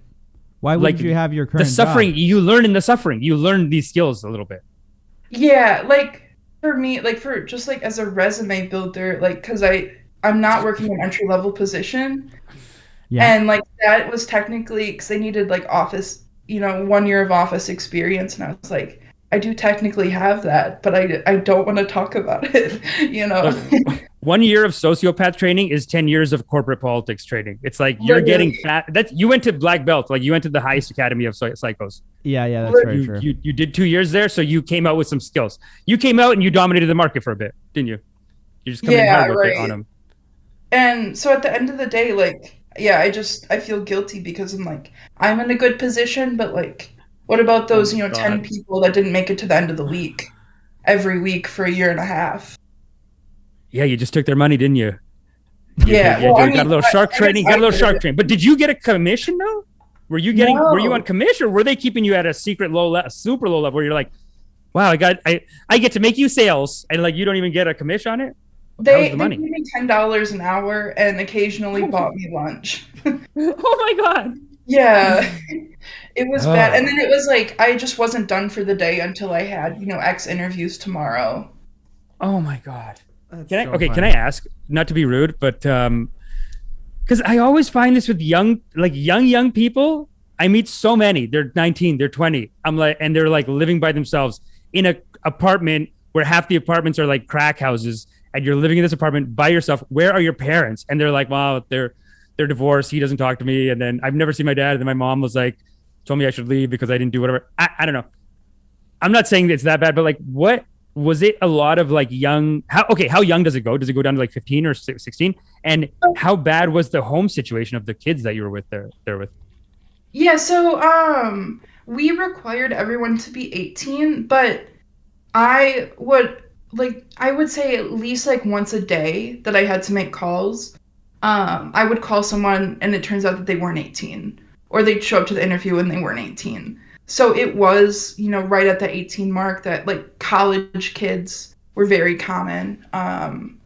And so you went under. Did you go underage on it? You go underage? You go 16? Stop. No, I'm just wondering what we can ask. No, there were like a handful of times. Like I figured out, like a lot of the high school kids that I would like end up calling. One of like the main things that like really called them out, or they were the only kids that go, yeah, oh yeah, I'm 17, and I go, okay, end of conversation. Sorry. Okay, good, yeah. But yeah, so we did require them to be 18, but it was right at the cusp, like 2 to 5 years were what I was trained like job experience wise to look for. And did any manager? Sorry, good. Oh, sorry, you go for it. Just quick jump in. Did any manager ever say we can't go under 18, but if you get a 17-year-old, just sign it up? Did anyone do that? Like, did any of the managers just tell you to like, look, that's on the papers, but if they're 15, listen, I signed up 5 15-year-olds last week. Weirdly, no, and it was only because of the oversight of the clients, quote unquote clients, like the internet companies that we worked with, because we had to submit their information, so it couldn't be under like the book. Yeah, but they would if they could, for sure. Maybe they're like, look, you're 17 now, come back in 3 months. What we were supposed to do though is we were supposed to tell people how to pass their drug tests. What? Tell people how to pass their drug test. Like cheat or pass? Wait. Cheat. Was this written on paper, or did someone just pull you aside and say, hey, we're doing a secret meeting? What do you mean? What do you mean cheat on their drug test? That's insane. Wait. Go back to that. So our manager would hold like meetings with the people that had already been like quote unquote like promoted, like not in jeopardy every single week of their job of getting fired. And she would say, hey, like your guys, like the people on like quote unquote like your team, like just like a pyramid scheme, like you need to make sure that they're passing their drug tests. Like I can't tell them how to pass, but you guys need to, and because otherwise it's a missed opportunity. And missed opportunity. Yeah. So you basically say, hey, go to the corner store, get some fake pee. Yeah. Yes. Literally. Or I know a guy named Steve. He's on the Dude, street. You can't do that. Yeah, wow. Literally. Because otherwise, like they might be selling really well and you might have a really good opportunity there. But, if you don't tell them how to pass their drug test, it's going to be a missed opportunity. Did they give you a guide? Did they say, go see so Steve? So what? They're doing heroin. Give them the fake pee, dude. Give them the fake pee, yeah. So yeah. Missed opportunity. So they had a guide? Did they have a guide?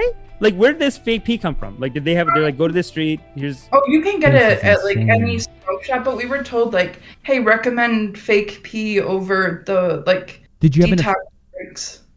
Wait, over the what? Over, like, there's, like, a detox drink or something. Like, you can go buy, like... Oh, they said detox drinks don't work. If you really want to cheat your drug test, get the fake pee. Get the fake pee. Literally, yeah. Wow, so you guys are, like, affiliate providers of fake piss.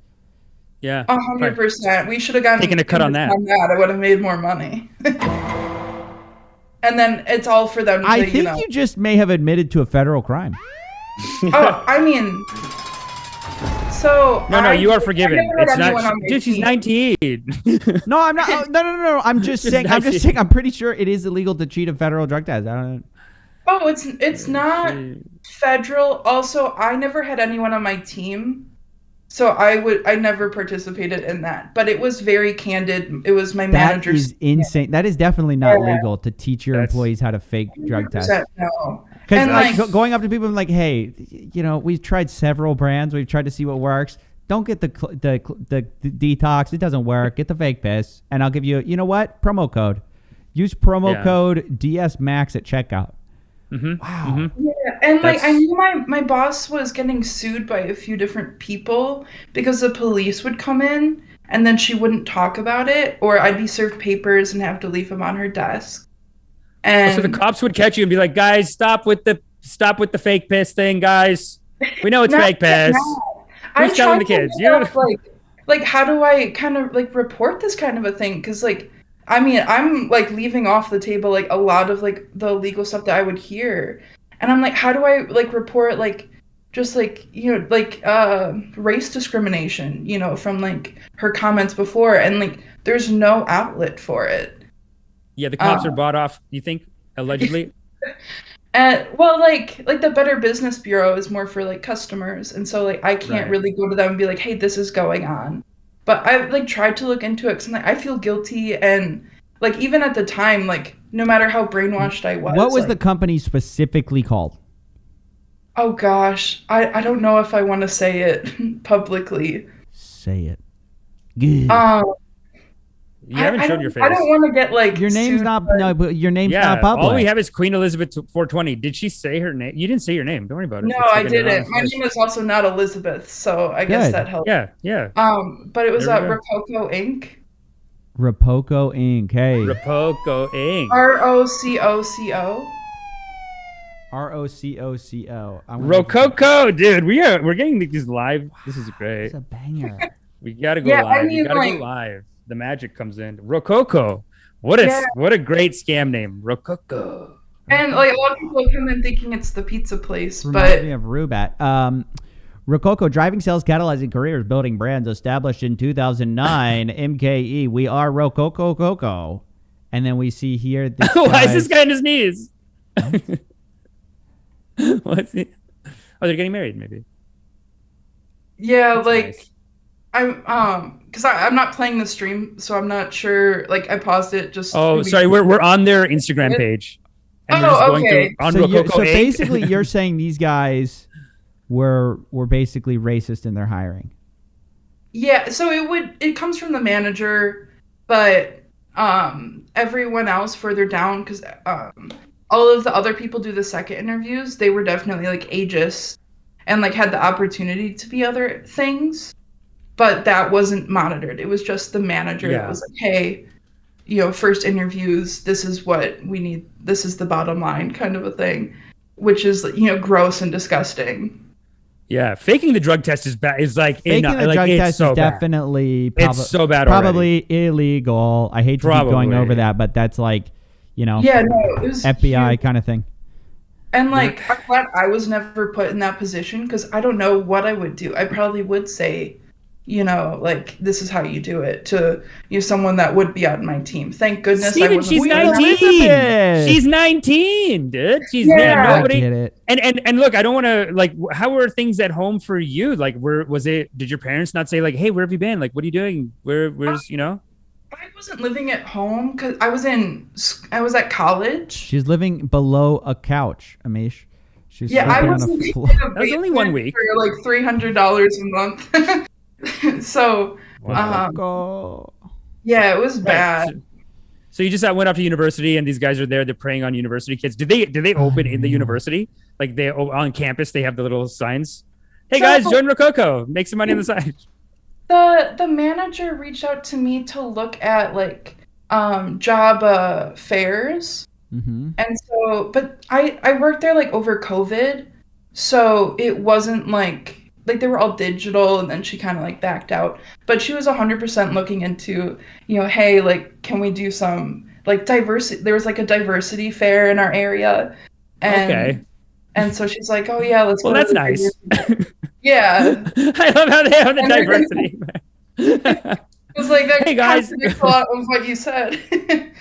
We believe in diversity here, okay? We believe that we could steal money from any race, religion, doesn't matter. We bring them in. That's nice. All that matters is their age and that they're young and vulnerable. Yeah, if they're young and vulnerable, that seems to be the key here. Is like young, vulnerable, and then and it's all just about getting money. Like, was anything? This seems like a place that's ripe for someone being sexually inappropriate. Anyone? Was there anything like that? Was there anything weird? Because a lot of these cults do stuff like that too. No, actually, but they're really after the money office relationships, but not like no one was like creepy. But there was this thing of like that was big in the office of like playing morning games, and it was 100% just like a cult. Like everyone would be like yelling, pat each other on the back if they did good yesterday. And let me guess, not paid for morning games, eh? That's like, hey, we're doing that for you. Of course not. They're doing it for you, and their managers are doing it. So if you're a leader, like you're expected to like participate, come in early, unpaid. Yeah. LuLaRoe too. They had to go to the convention. So cheap in LuLaRoe, the LuLaRich documentary. They're like, they don't pay them to go to the convention. No, you just do the. They have to pay them. The top sales reps. That's you're welcome. When I was watching what you want to do, I was like, oh, this is the same thing. Basically, there is a big convention, but over COVID it got canceled. But I forget what it's called. Headliner. But it was an honor to be invited, which means that they bought a ticket. Wow, they always get celebrities, eh? And they got country singer headlining. Wow. Yeah, to my knowledge, is that a big name? At the DS Max one, there isn't like I feel like I would have heard if there was like big celebrity names attached, and there wasn't. But it's still the same thing, same basis. You're saying country? You're saying that's not a country star? What was it? Chad Gill? They had that guy. Like that's not. They said he's a headliner, and they said whatever. But it was like a local singer, maybe. Yeah, local singer, and that's nice. Clarkson and someone else. I forget who they mentioned. Well, this sounds like a fascinating company here. Sounds like it was weird time for you in your life, and I'm happy to hear you're in a better place. Yeah, glad you're out. We gotta go do some super chats here, but I appreciate you coming on the show and sharing so much. Your story. Thank you for having me. Of course, it was fun. Thanks for coming on. Rehab. All right, guys, ladies and gentlemen, thanks for coming to the Drip. We're not going anywhere. I don't know why I was making it sound like we're going somewhere. I just want to do some super chats and wrap it up. Amish, do you want to do some Nigerian super chats? Prince? Yeah. Nigerian Prince. I see NGN 400. Nigerian Prince. Coffee in detective mode. Nice. Yeah, you're like looking up a story. You're like, it never ends. Rococo. Oh, it never ends. Another one. God. Age another year. Nigerian Prince. Remember the South Park Priest episode with Father Mackey.